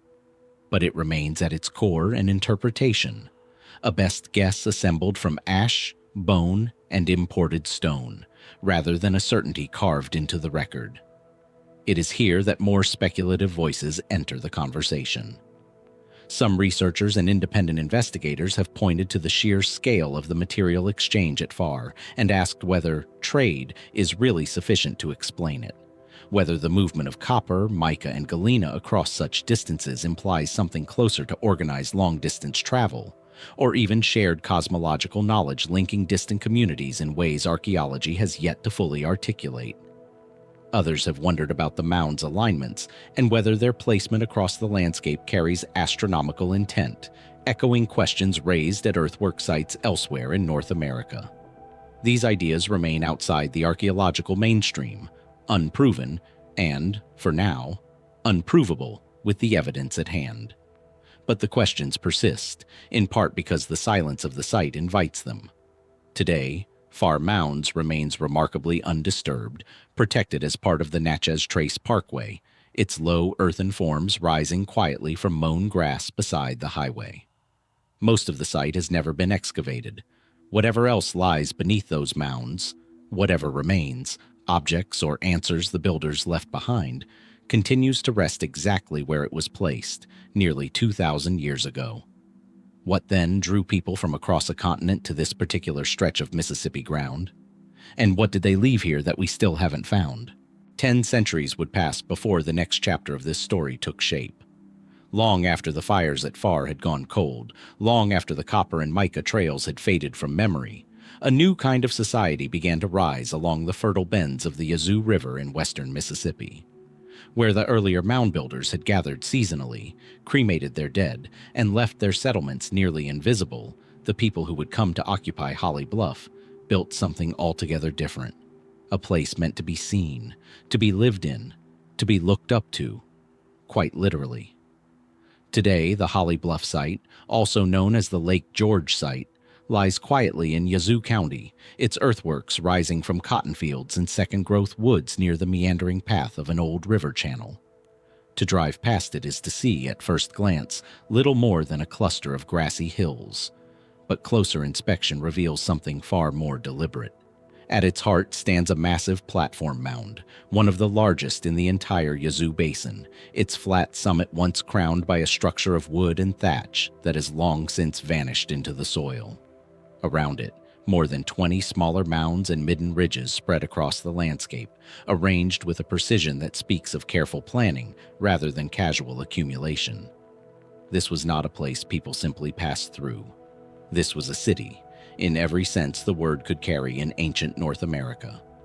Archaeological investigations, beginning in the early 20th century and continuing in bursts through the decades since, have traced a startling depth of occupation at Holly Bluff. Nearly 2,000 years of intermittent habitation, from the late woodland period through the height of the Mississippian era, roughly 1000 to 1500 AD. Few sites in the region show such an unbroken thread of human presence. Generation after generation return to this same bend of the Yazoo, building atop the works of those who came before, layering platform upon platform until the central mound reached its imposing final height. Why here? What was it about this particular stretch of river that drew people back across 2 millennia when so much of the surrounding landscape offered similar soil, similar water, similar promise? The mainstream account describes Holly Bluff as a paramount ceremonial and political center, likely the capital of a chiefdom that held sway over a wide network of smaller communities scattered throughout the Yazoo Basin. The Great Platform Mound would have supported the residence or temple of a ruling elite, a physical embodiment of social hierarchy rendered in packed earth, visible for miles across the flat delta landscape. Smaller mounds may have served as house platforms for lesser nobility, or as substructures for buildings tied to ritual and mortuary practice. It is a picture consistent with what researchers have documented at other major Mississippian centers, from Moundville in Alabama to the sprawling complex at Cahokia, far to the north. Holly Bluff, in this telling, was simply one node, albeit an important one, in a broader world of interconnected chiefdoms stretching across the American South and Midwest.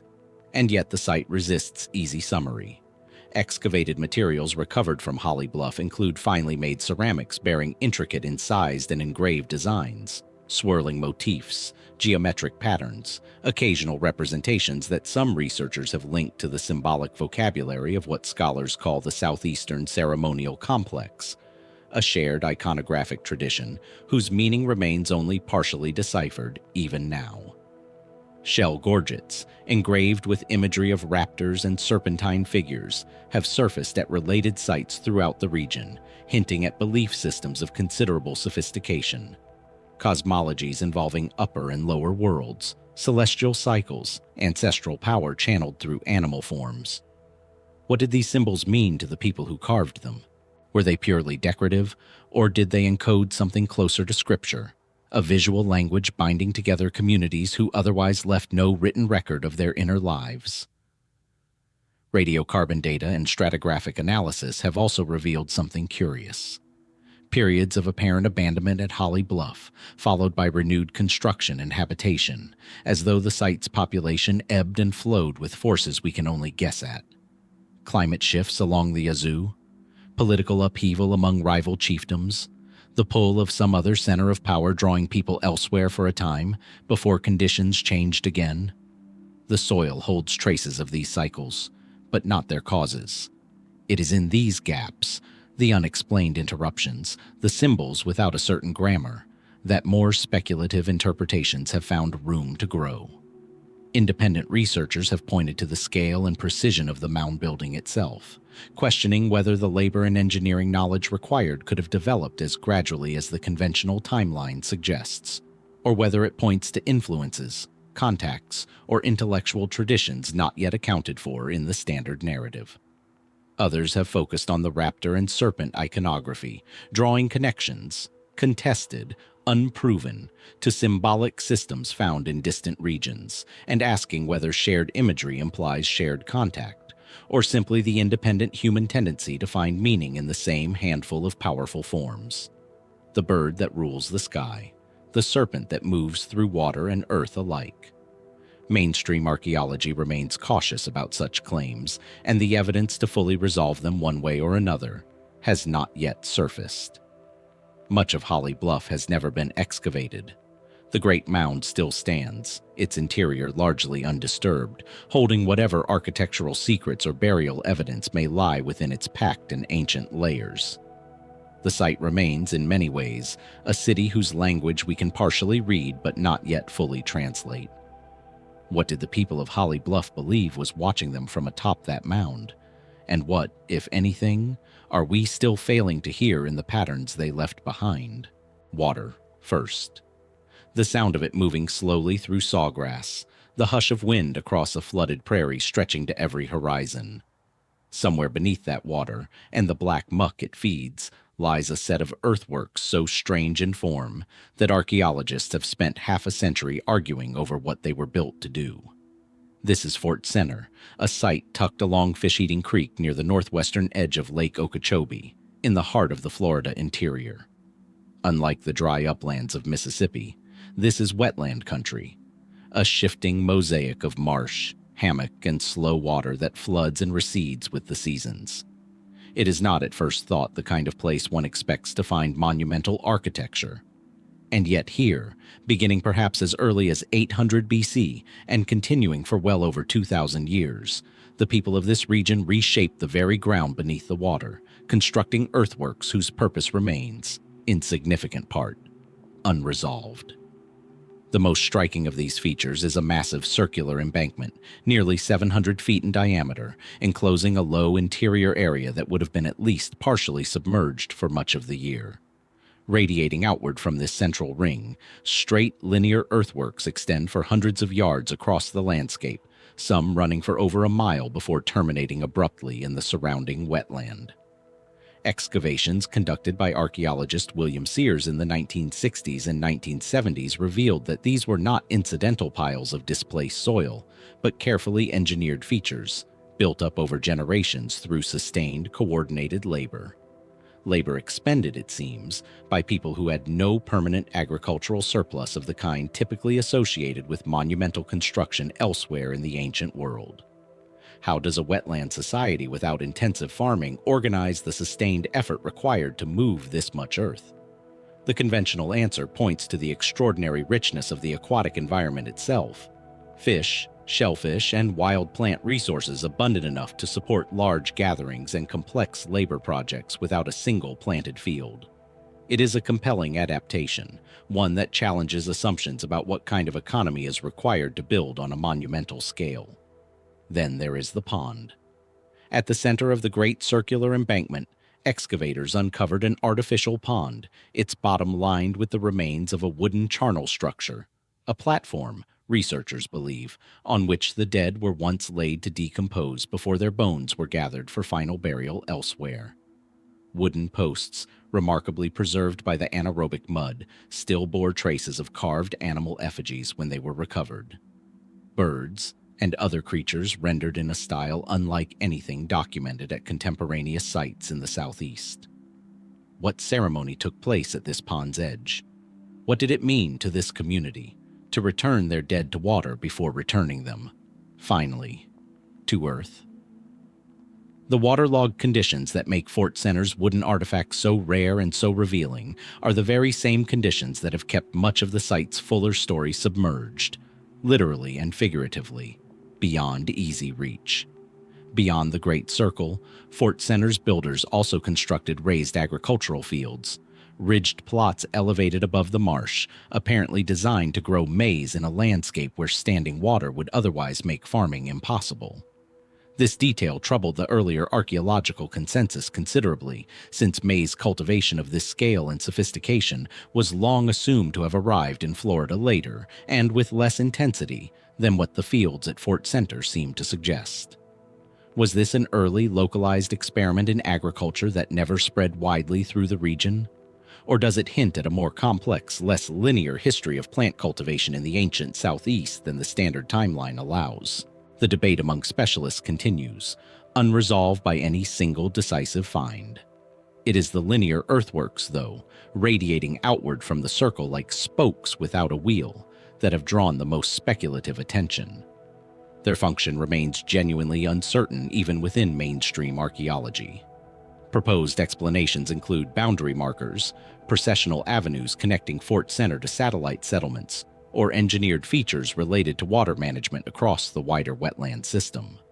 None of these explanations has been conclusively confirmed, and the earthwork's true extent, given how much of the surrounding landscape has never been fully surveyed, may still be only partially understood. Beyond the academic debate, some independent researchers have pointed to the scale, straightness, and geometric precision of these radiating lines and asked whether they might encode astronomical alignments or reflect a level of surveying knowledge not typically credited to the region's ancient inhabitants. Mainstream archaeologists remain skeptical, citing the absence of confirmed alignments matching celestial events. But the question, once raised, tends to linger, if only because so much of the site remains unexcavated, unmapped in full, or simply reclaimed by the marsh that has always surrounded it. Fort Center went quiet in the archaeological record, sometime before European contact, its final chapters as obscure as its origins. The water that made this civilization possible also conceals, even now, whatever remains beneath the muck. Wooden effigies not yet recovered, earthworks not yet traced to their true extent, a full accounting of purpose still withheld by the very wetland that made this place remarkable in the first place. What was it in the end that this water-bound society was building toward? And how much of it still lies waiting, submerged, for someone to finally look? The water that concealed Fort Center's secrets does not disappear from this story. It simply changes shape. Follow it north and west, out of the sawgrass marshes and into the rolling red clay hills near Florida's Panhandle, and it gathers into a broad, shallow lake ringed by oak and pine. This is Lake Jackson, just north of modern Tallahassee, and on its southern shores stands one of the most politically significant and most quietly mysterious archaeological sites in the entire Southeast. The Lake Jackson Mounds complex consists of at least 6 earthen mounds, the largest rising some 36 feet above the surrounding terrain, arranged along a low ridge overlooking the lake. To stand atop that great mound today, wind moving through the surrounding pines, is to occupy a vantage point once reserved for the most powerful figures in the region. A Mississippian period paramount chiefdom that between roughly 1050 and 1500 AD held sway over a substantial portion of what is now the Florida Panhandle. This was no minor outpost. Archaeologists consider Lake Jackson the seat of one of the most influential polities in the entire Appalachia region, a place where political authority, religious ceremony, and long-distance exchange intersected in ways that still are not fully understood. What excavations have recovered from beneath these mounds reads like an inventory of extraordinary craftsmanship and equally extraordinary questions. In the 1970s, archaeologist B. Calvin Jones led investigations into Mound 3, uncovering a series of elite burials accompanied by an assemblage of copper artifacts, unlike almost anything else documented in the region. Embossed copper breastplates, feathered headdress copper ornaments, and ceremonial copper axes, many bearing intricate repoussé designs of falcon costume dancers, hand and eye motifs, and other imagery associated with the southeastern ceremonial complex. Some of these pieces are considered among the finest examples of Mississippian metalwork ever recovered in the eastern United States. The copper itself, much like the material found centuries earlier and hundreds of miles north at Pharr, appears to trace back to sources far beyond Florida. A thread of exchange stretching across an enormous span of the continent, connecting this lakeside chiefdom to networks whose full extent still resists precise mapping. Why were these particular individuals buried with such extraordinary wealth and symbolic weight? The mainstream interpretation holds that Lake Jackson's elite occupied the apex of a hereditary chiefly hierarchy, their authority legitimized through ritual, ancestry, and control over long-distance exchange in prestige goods. Copper, in this reading, functioning less as currency and more as a kind of sacred material, its rarity and origin lending power to whoever possessed and displayed it. The falcon dancer imagery, appearing on regalia across multiple Mississippian sites from Georgia to Oklahoma, is thought to represent a shared cosmological figure, sometimes called the Birdman, tied to warfare, the upper world, and chiefly authority. It is a coherent picture, supported by comparative evidence, and yet it rests on interpreting symbols whose original meaning was never written down, only worn, buried, and left for us to reconstruct from fragments. Some questions resist even this careful interpretation. Why does Lake Jackson's material culture show such striking similarities to sites hundreds of miles away, while other aspects of the settlement remain comparatively modest, without the sprawling residential population one might expect to support such elite ceremonial investment? Was this a seasonal center of concentrated ritual power rather than a dense, permanent city?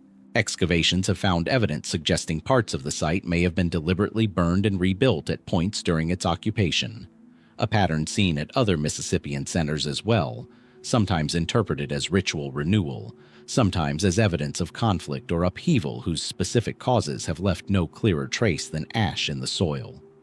It is in this gap, between the evident sophistication of Lake Jackson's elite culture and the incompleteness of its written or oral record, that more speculative questions have found footing.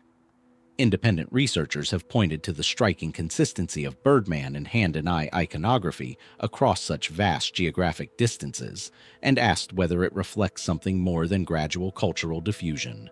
Perhaps organized pilgrimage, perhaps shared religious specialists moving between chiefdoms, perhaps a symbolic language whose coherence across hundreds of miles hints at deeper interconnection than the archaeological mainstream has yet been willing to fully characterize.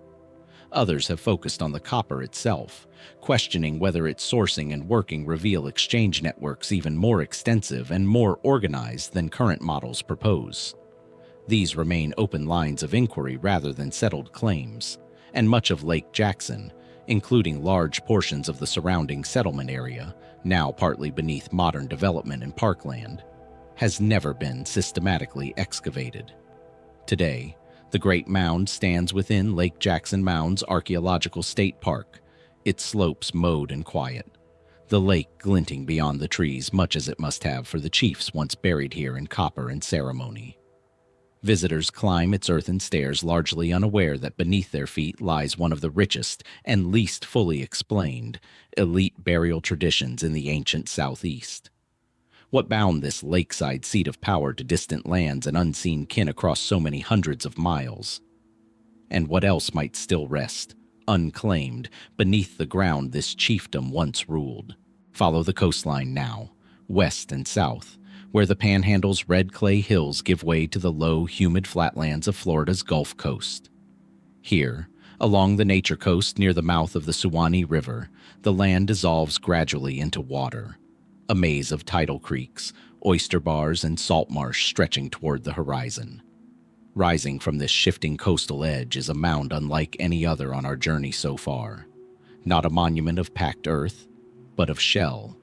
Millions upon millions of shells, deposited, shaped, and inhabited across thousands of years. This is Shell Mound, part of the Lower Suwannee National Wildlife Refuge, and it ranks among the largest and most enigmatic shell-built structures on the entire Gulf Coast. Rising roughly 20 feet above the surrounding marsh, the mound forms a broad, curving ridge, and recent research suggests it was once part of something even more remarkable, a nearly complete ring of shell enclosing a central plaza, forming what researchers now describe as a circular village unlike anything else documented in the region. Radiocarbon dating places the mound's construction and use across a long span, with intensive habitation occurring roughly 500 BC to 200 AD, placing shell mounds builders in rough contemporaneity with the Earthworks societies of Fort Center to the south, though their materials, their methods, and quite possibly their worldview appear to have developed along a strikingly different path. Where inland communities moved earth, the people of Shell Mound moved shellfish, oysters primarily, harvested from the surrounding estuary in numbers difficult to fully comprehend. Their discarded shells accumulating year after year, generation after generation, into a structure whose scale represents not a single act of construction, but centuries of continuous, cumulative labor. Recent archaeological work, led by researchers from the University of Florida in the 2010s, used soil coring, remote sensing, and careful excavation to reveal a circular arrangement of shell ridges surrounding a flat, open central area, largely free of debris, a design that argues strongly against the idea of shell mound as a simple accumulation of discarded food waste. Why arrange a settlement in this particular geometry? Why keep the interior deliberately clear?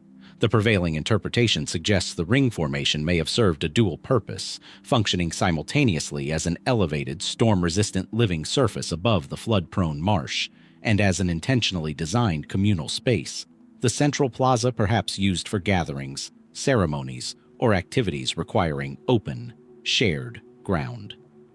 It is an elegant adaptation to a demanding coastal environment, one that speaks to careful, sustained social planning among people often assumed, in older archaeological narratives, to have lived more simply than this evidence suggests. And yet, The deeper researchers dig, the more Shell Mound complicates the picture of what coastal life in ancient Florida actually looked like. Isotopic analysis of shellfish remains has allowed researchers to reconstruct estuary conditions across the centuries of the mound's occupation, revealing evidence of significant environmental shifts, changes in salinity, water temperature, and productivity that would have directly affected the community's food supply. Did the people of Shell Mound simply adapt to these fluctuations, or did environmental stress at points drive them away entirely, only for later generations to return once conditions improved? The occupation record suggests episodes of both continuity and apparent gaps, echoing questions raised elsewhere in this investigation about why ancient communities periodically abandoned and then reclaimed the same significant places. More striking still is the sheer material evidence of exchange found within the mound's layers. Alongside local shell and bone tools, excavators have recovered non-local stone, ceramics bearing design traditions associated with communities well beyond the immediate region, suggesting that this coastal settlement, seemingly isolated at the edge of the continent, maintained active contact and exchange with communities far inland. The image that emerges is not of an isolated fishing village, but of a node within a much broader web of woodland period interaction.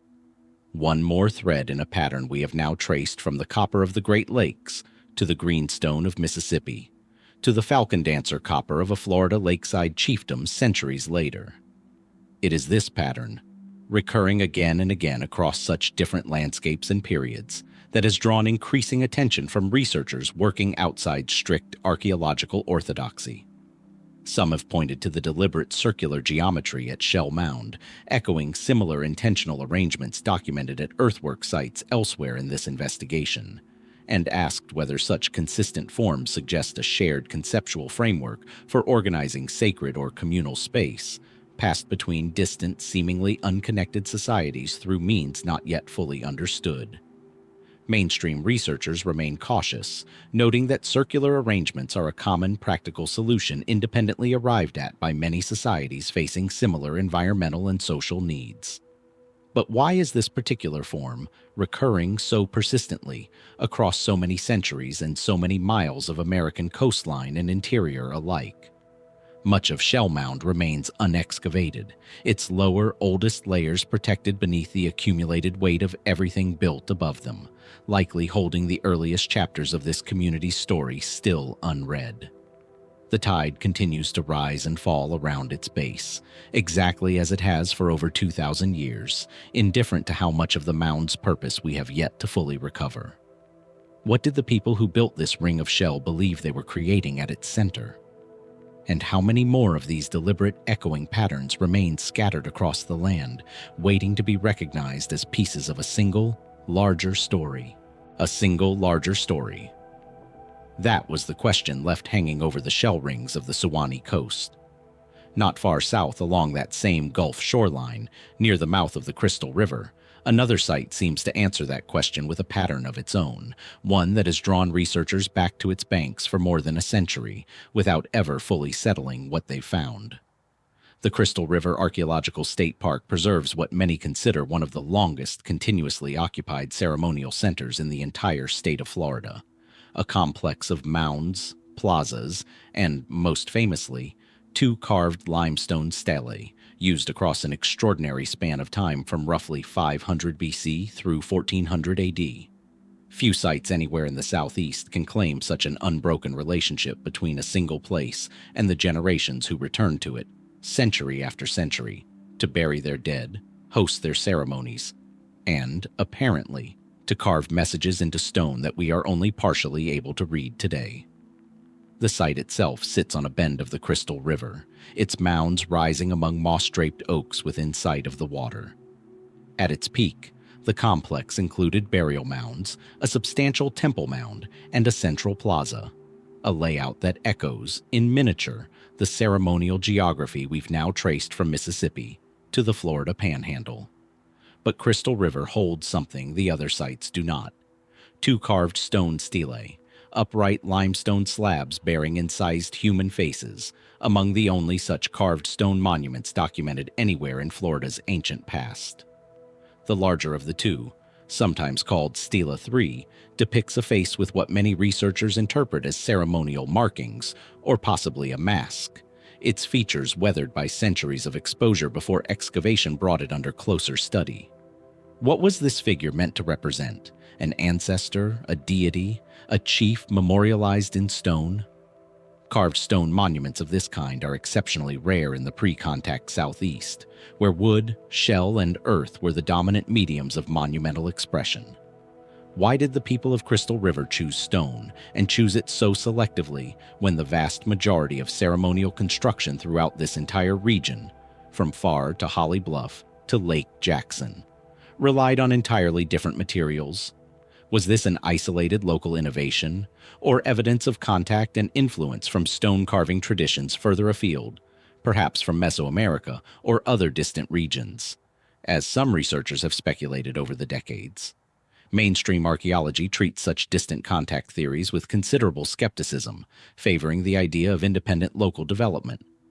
But the stelae remain, by any account, an anomaly even within Florida's own ceremonial record, and the question of why they appear here, and seemingly nowhere else nearby in comparable form, has never been fully closed. Excavations of the burial mounds at Crystal River, conducted across multiple campaigns beginning in the early 20th century, revealed a similarly puzzling pattern to what we've now encountered at other sites. Burials accompanied by non-local materials, including copper artifacts and finely worked ornaments, indicating this coastal ceremonial center participated actively in the same long-distance exchange networks documented from the Great Lakes to the Gulf.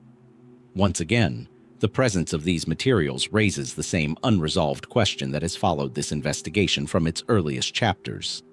How did a shared vocabulary of prestige and ceremony, expressed through the same distinctive materials, come to be recognized across such an enormous and otherwise disconnected geography?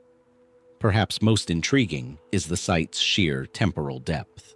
Occupation and ceremonial use at Crystal River persisted for nearly 2,000 years, spanning transformations in pottery style, mound construction, and burial practice that mark the passage of entire cultural eras elsewhere in the Southeast. Did the people who first began burying their dead here in 500 BC share any direct memory, any continuous tradition, with those still using the site nearly 2 millennia later?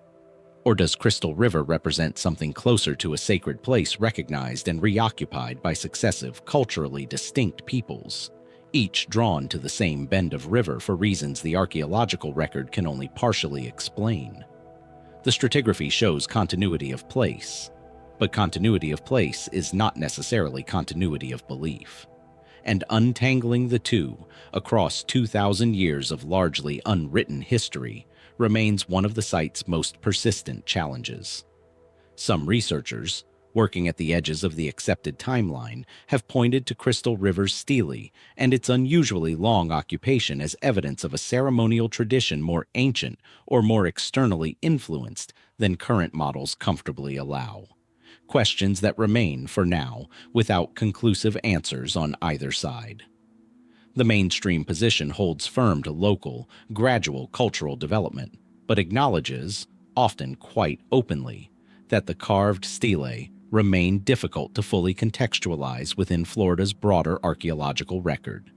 Today, visitors can walk among the mounds at Crystal River, climb the Temple Mound for a view across the water, and stand before the ancient carved faces of the stelae, their expressions worn nearly smooth by 2,000 years of rain and river air. What did those faces once mean to the generations who returned here, again and again, across a span of time longer than recorded history in most of the world? And what, if anything, connects this quiet Florida riverbank to the wider pattern this investigation has begun to trace? A pattern still only partially revealed, waiting in the earth, the shell, and the stone. The same river valley builders who raised platform mounds at Holly Bluff and paramount seats at Lake Jackson had counterparts far to the north, in the hill country where the Little Tennessee River carves its path through the Appalachian foothills. There, a different branch of the Mississippian world took root, one whose descendants would eventually be known to history as the ancestors of the Cherokee, and whose earliest towns still lie buried, in places, beneath the modern landscape of eastern Tennessee. Among the most significant and least publicly known of these buried towns is the site preserved today within the Fewkes group at Pinson-adjacent lands near the Nashville Basin, and more specifically at the Fewkes Mound site in Brentwood, Tennessee, just south of the city.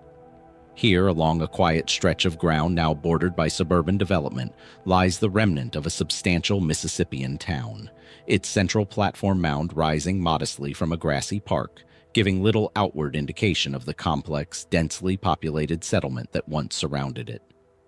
The Fewkes site takes its name from Jesse Walter Fewkes, the Smithsonian ethnologist who first documented mounds in this region in the early 20th century, though the most revealing excavations came decades later, as archaeologists worked to understand a town occupied primarily between roughly 1000 and 1400 AD. What they found beneath the modern topsoil was not merely a mound, but the ghost of an entire community. Post holes marking the outlines of houses, storage pits, palisade lines suggesting fortification, and a central plaza organized around the platform mound in a pattern now familiar from every chapter of this investigation. Here again, as at Holly Bluff, as at Lake Jackson, we find a town whose builders organize space with striking intentionality, placing the seat of authority or ceremony at the literal and symbolic center of daily life. And yet Fewkes holds its own distinct puzzle, one that has occupied Tennessee archaeologists for decades. Excavations revealed evidence that the town was, at some point during its occupation, deliberately fortified. A substantial palisade wall, reinforced with bastions, encircling the settlement's core. Fortification of this kind, seen at numerous Mississippian sites across the interior southeast, is generally interpreted as evidence of regional conflict, a defensive response to competition between rival chiefdoms for land, resources, or prestige. But what triggered this particular fortification effort at Fewkes? Was it a response to specific documented hostilities, or a more generalized precaution reflecting broader instability across the Mississippian world during this period? The post holes tell us a wall was built. They do not tell us who, exactly, it was built to keep out. Perhaps more puzzling still is the town's eventual end. Like so many Mississippian settlements throughout the interior southeast, Fewkes appears to have been abandoned sometime before Spanish exploration reached the region in the 16th century. Its houses left to collapse, its plaza reclaimed by forest, its mound left standing as the only visible marker of what had once been a thriving community. Archaeologists have proposed a range of explanations for this broader pattern of late pre-contact abandonment across the interior southeast. Soil exhaustion from generations of maize agriculture, prolonged drought documented in tree ring records from the period, warfare and political fragmentation, or some combination of pressures compounding across several difficult generations. Which of these forces, if any, emptied the town at Fewkes specifically remains difficult to determine with certainty, the evidence at this particular site too fragmentary to assign a single decisive cause. What deepens the mystery further is how much of Fewkes' surrounding landscape has never been systematically explored.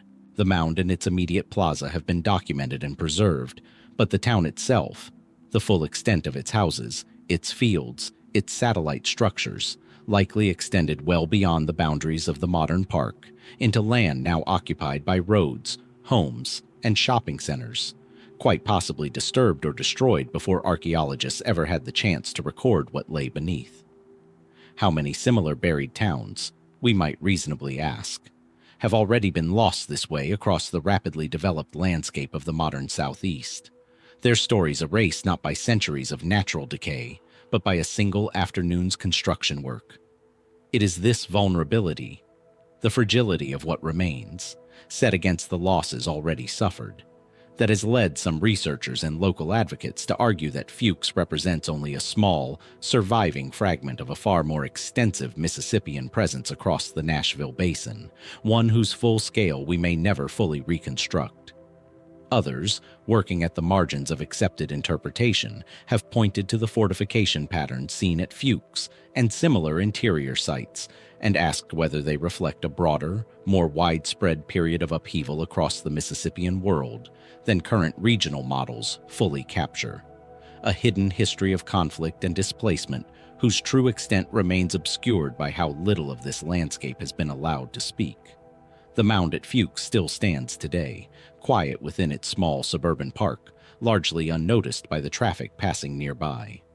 Beneath the surrounding streets and yards, how much of this vanished town story remains simply waiting, not lost to time, but merely unexcavated, undisturbed, and unheard.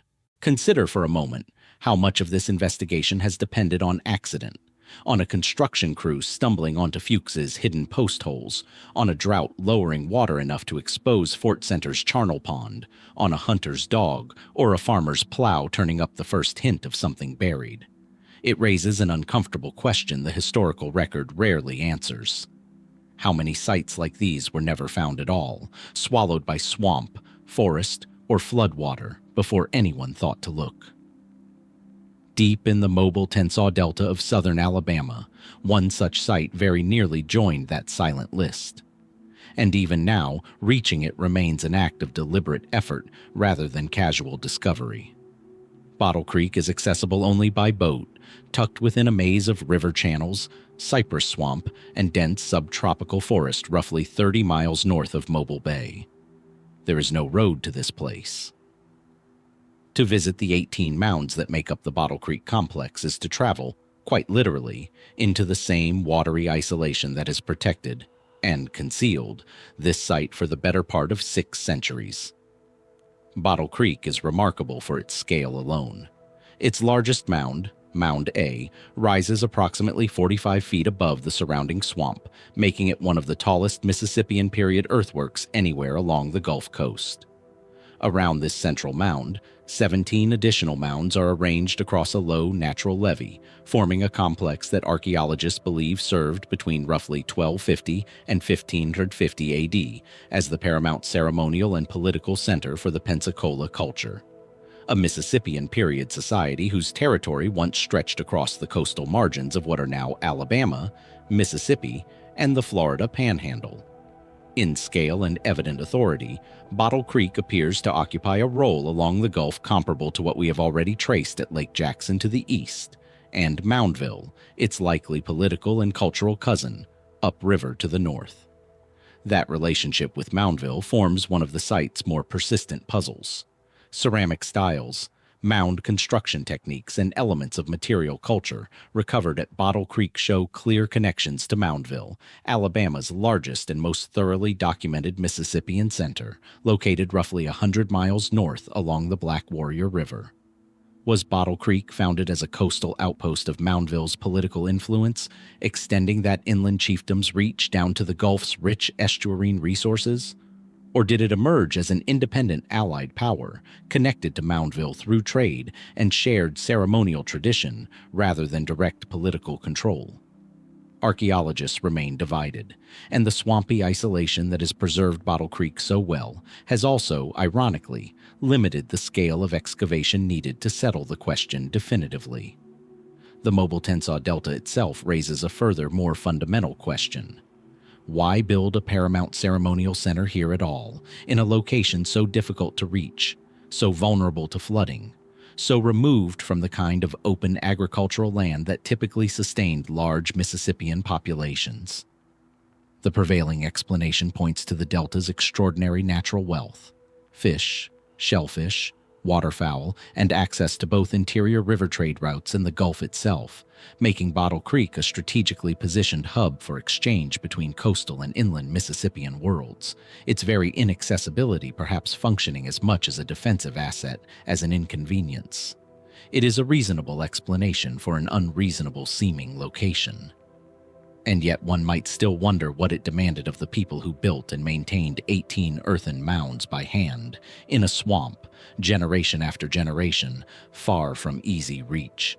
Excavations at Bottle Creek, though limited by the site's remoteness, have recovered elaborate ceramics, exotic materials, and evidence of the same long-distance exchange networks documented at every site along this investigation's path so far.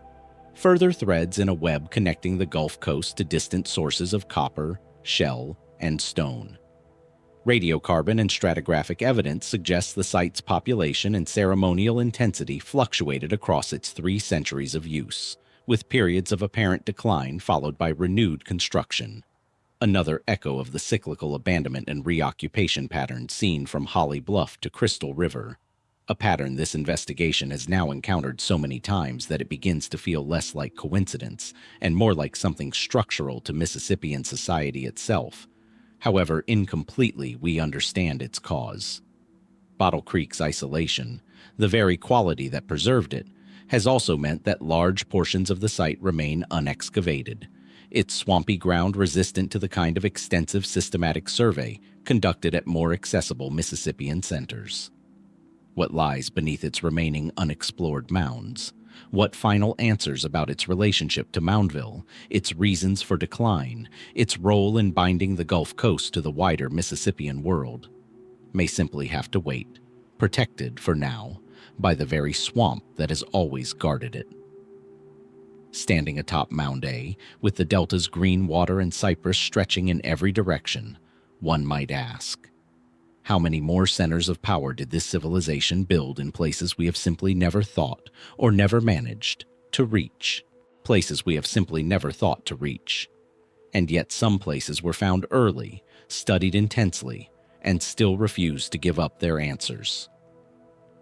Cross the state line east from the Alabama swamps into the sandy pine country of southwestern Georgia, and the landscape opens into rolling terrain overlooking a spring-fed creek. Here, near the modern town of Blakely, lies Kolomoki, a ceremonial complex so early, so large, and so anomalous that it has troubled the standard narrative of southeastern prehistory since the moment serious archaeology began there in the 1930s.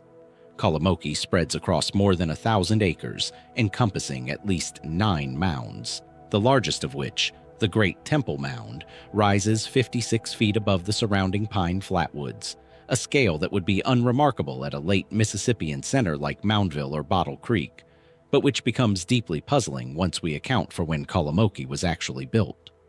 Radiocarbon dating places the site's major construction and peak occupation between roughly 350 and 750 AD, squarely within the woodland period.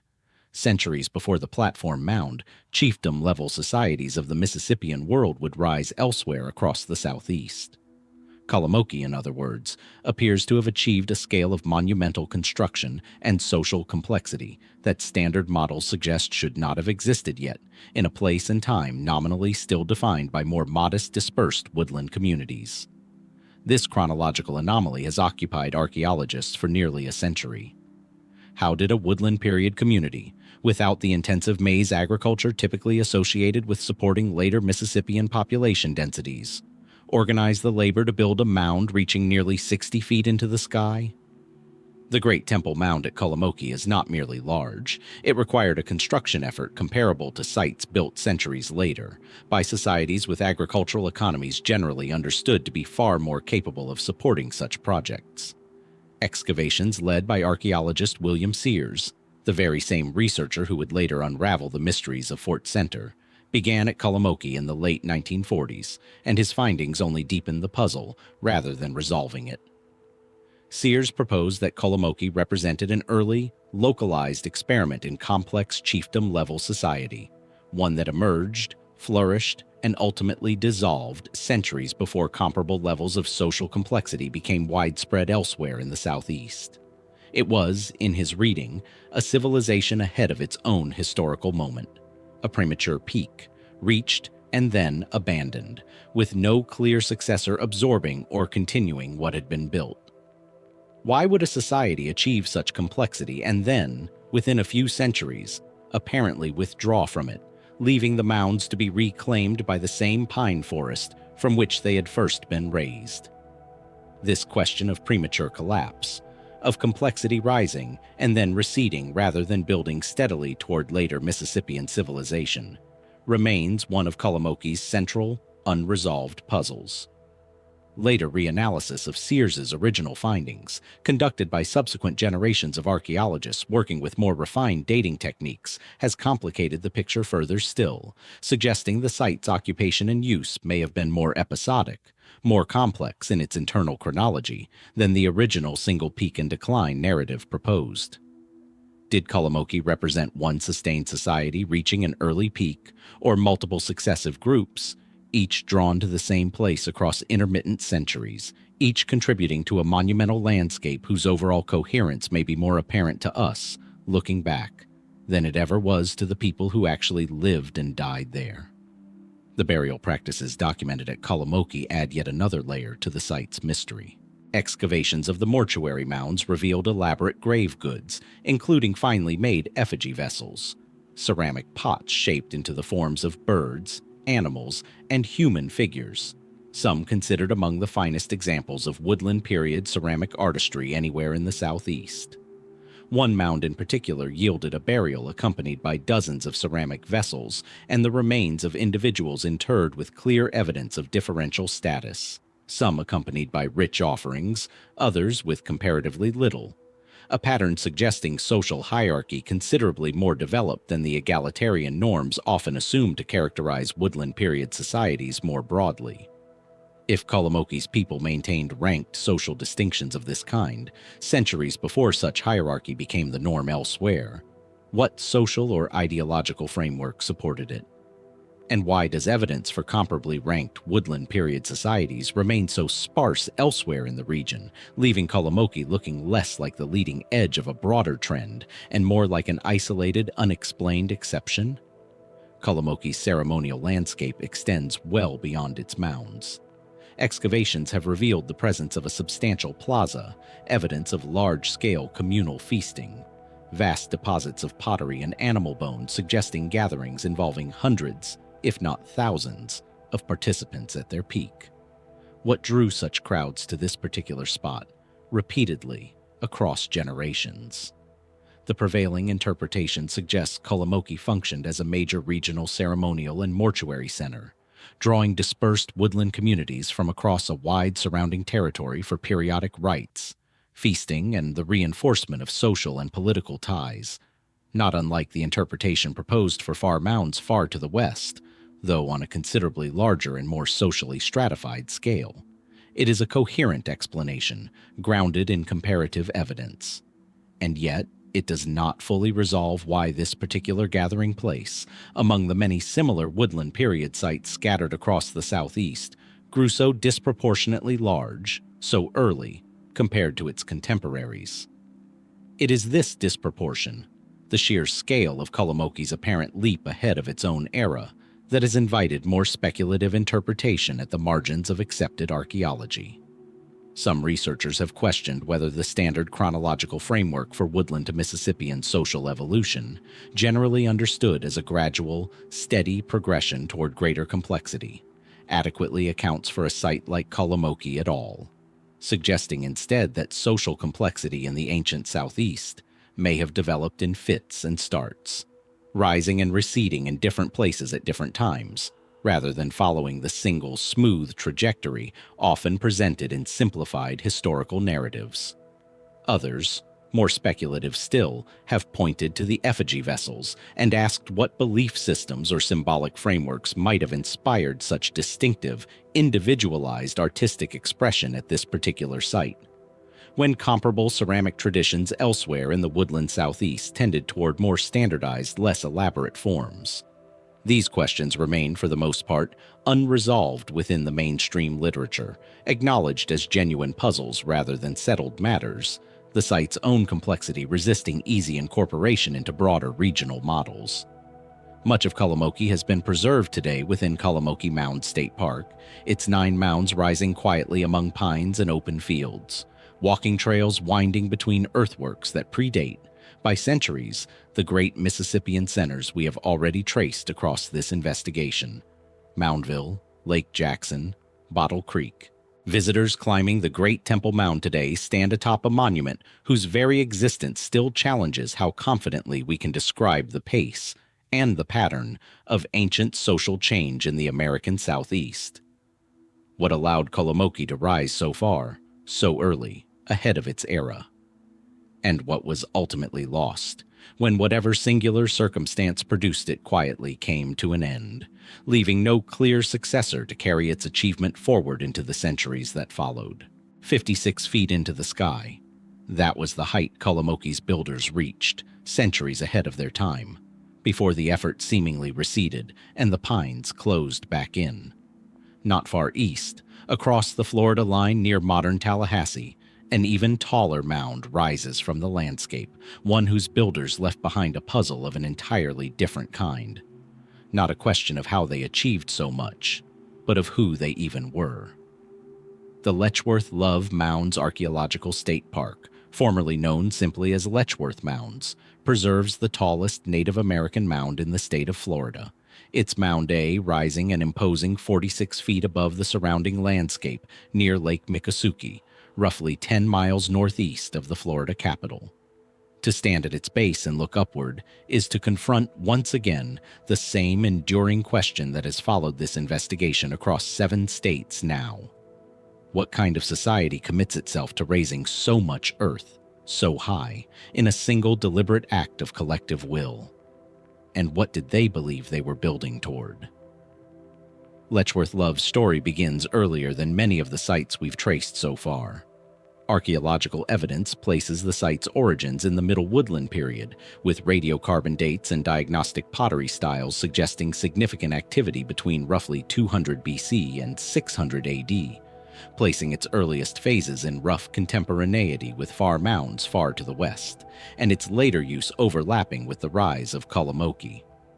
The site's material culture links it firmly to the Swift Creek culture, a woodland period tradition recognized across the southeast for its distinctive complicated stamped pottery, intricate paddle stamp designs pressed into wet clay before firing, patterns so detailed and so consistently applied that researchers have used them almost like fingerprints, tracing individual carved paddles across sites separated by considerable distances, and thereby reconstructing exchange and travel networks that would otherwise leave no trace at all. And this is where Letchworth-Love's central mystery begins to take shape. Analysis of the Swift Creek stamped pottery recovered here has revealed matching paddle stamp designs at sites hundreds of miles distant, evidence not merely of shared style, but in some cases of the very same carved wooden paddle being used to decorate vessels found at multiple different locations across the region. What does it mean for a single object? A carved wooden stamp, an intimate tool of craft. To leave its mark at sites separated by such distances? Did individual artisans travel remarkable distances themselves, carrying their tools with them? Did the paddles change hands entirely, gifted or traded between communities as the pots they created may also have been? Or does this pattern suggest something more organized still? Periodic gatherings, perhaps not unlike those proposed for Pharr or Kolomoki, where craftspeople from dispersed communities came together, shared tools, and returned home carrying not just finished goods, but the very means of making them. The pottery gives us the fingerprint. It does not give us the full story of the hand that held it. Excavations at the mound itself, though limited compared to more extensively studied sites, have revealed evidence consistent with mortuary and ceremonial use, situating Letchworth-Love within the broader woodland period pattern of monumental construction tied to death, ritual, and periodic communal gathering that we have now traced across Mississippi, Florida, Georgia, and beyond. And yet significant questions about the site remain frustratingly open, in part because so much of its archaeological potential remains unexplored. Unlike Kolomoki, which benefited from Sears's sustained mid-century excavations, or Lake Jackson, extensively documented by Jones in the 1970s, Letchworth-Love has never received a comparably thorough investigation.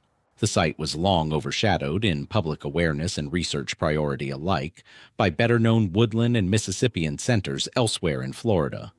A quiet giant, tallest in the state, yet strangely underexamined relative to its evident significance. This gap between the mound's physical prominence and the depth of our understanding of it raises its own quiet, persistent question. What exactly lies within Mound A's 46 feet of packed earth? Later reconnaissance using ground-penetrating radar and other non-invasive techniques has offered tantalizing hints of internal structure without yet providing the kind of comprehensive excavation that could confirm what those anomalies represent. Are there burial chambers layered within the mound's construction phases, echoing the charnel structures documented at Fort Center, or the elite interments at Lake Jackson? Does the mound's interior preserve evidence of the specific ceremonies that brought Swift Creek communities together here across centuries to build ever higher? For now, the mound keeps its own council, its interior undisturbed by anything more invasive than remote sensing technology that can suggest but not confirm what waits beneath.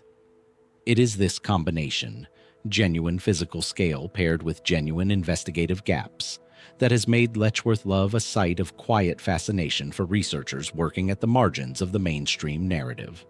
Some have pointed to the extraordinary reach of the matched Swift Creek paddle stamp evidence and asked whether it implies a more centralized, more deliberately organized exchange and pilgrimage network across the woodland southeast than currently accepted models fully capture. A web of connection, binding Georgia, Florida, and beyond more tightly and more purposefully than the comparatively modest material remains might suggest at first glance. Others have focused on the mound's height itself, the tallest in the state, and wondered why a site of such evident ambition has received so comparatively little sustained archaeological attention, leaving open the possibility that whatever answers it holds have simply not yet been asked for with sufficient rigor. Today, the mounds at Letchworth-Love rise quietly within their state park, walking trails leading visitors past the towering central earthwork and its smaller companions, the whole complex shaded by oak and pine within sight of Lake Miccosukie's still water. Most who walk these trails likely do not realize they are standing before the tallest such structure in Florida, built by hands whose full network of connection and belief remains only partially traced through the delicate stamped patterns pressed into clay some 15 centuries ago. What was carried, along with those paddle-carved pots, between the distant communities who apparently shared them, and what remains, still packed within 46 feet of undisturbed earth, waiting for someone to finally ask the mound itself to give up its answer.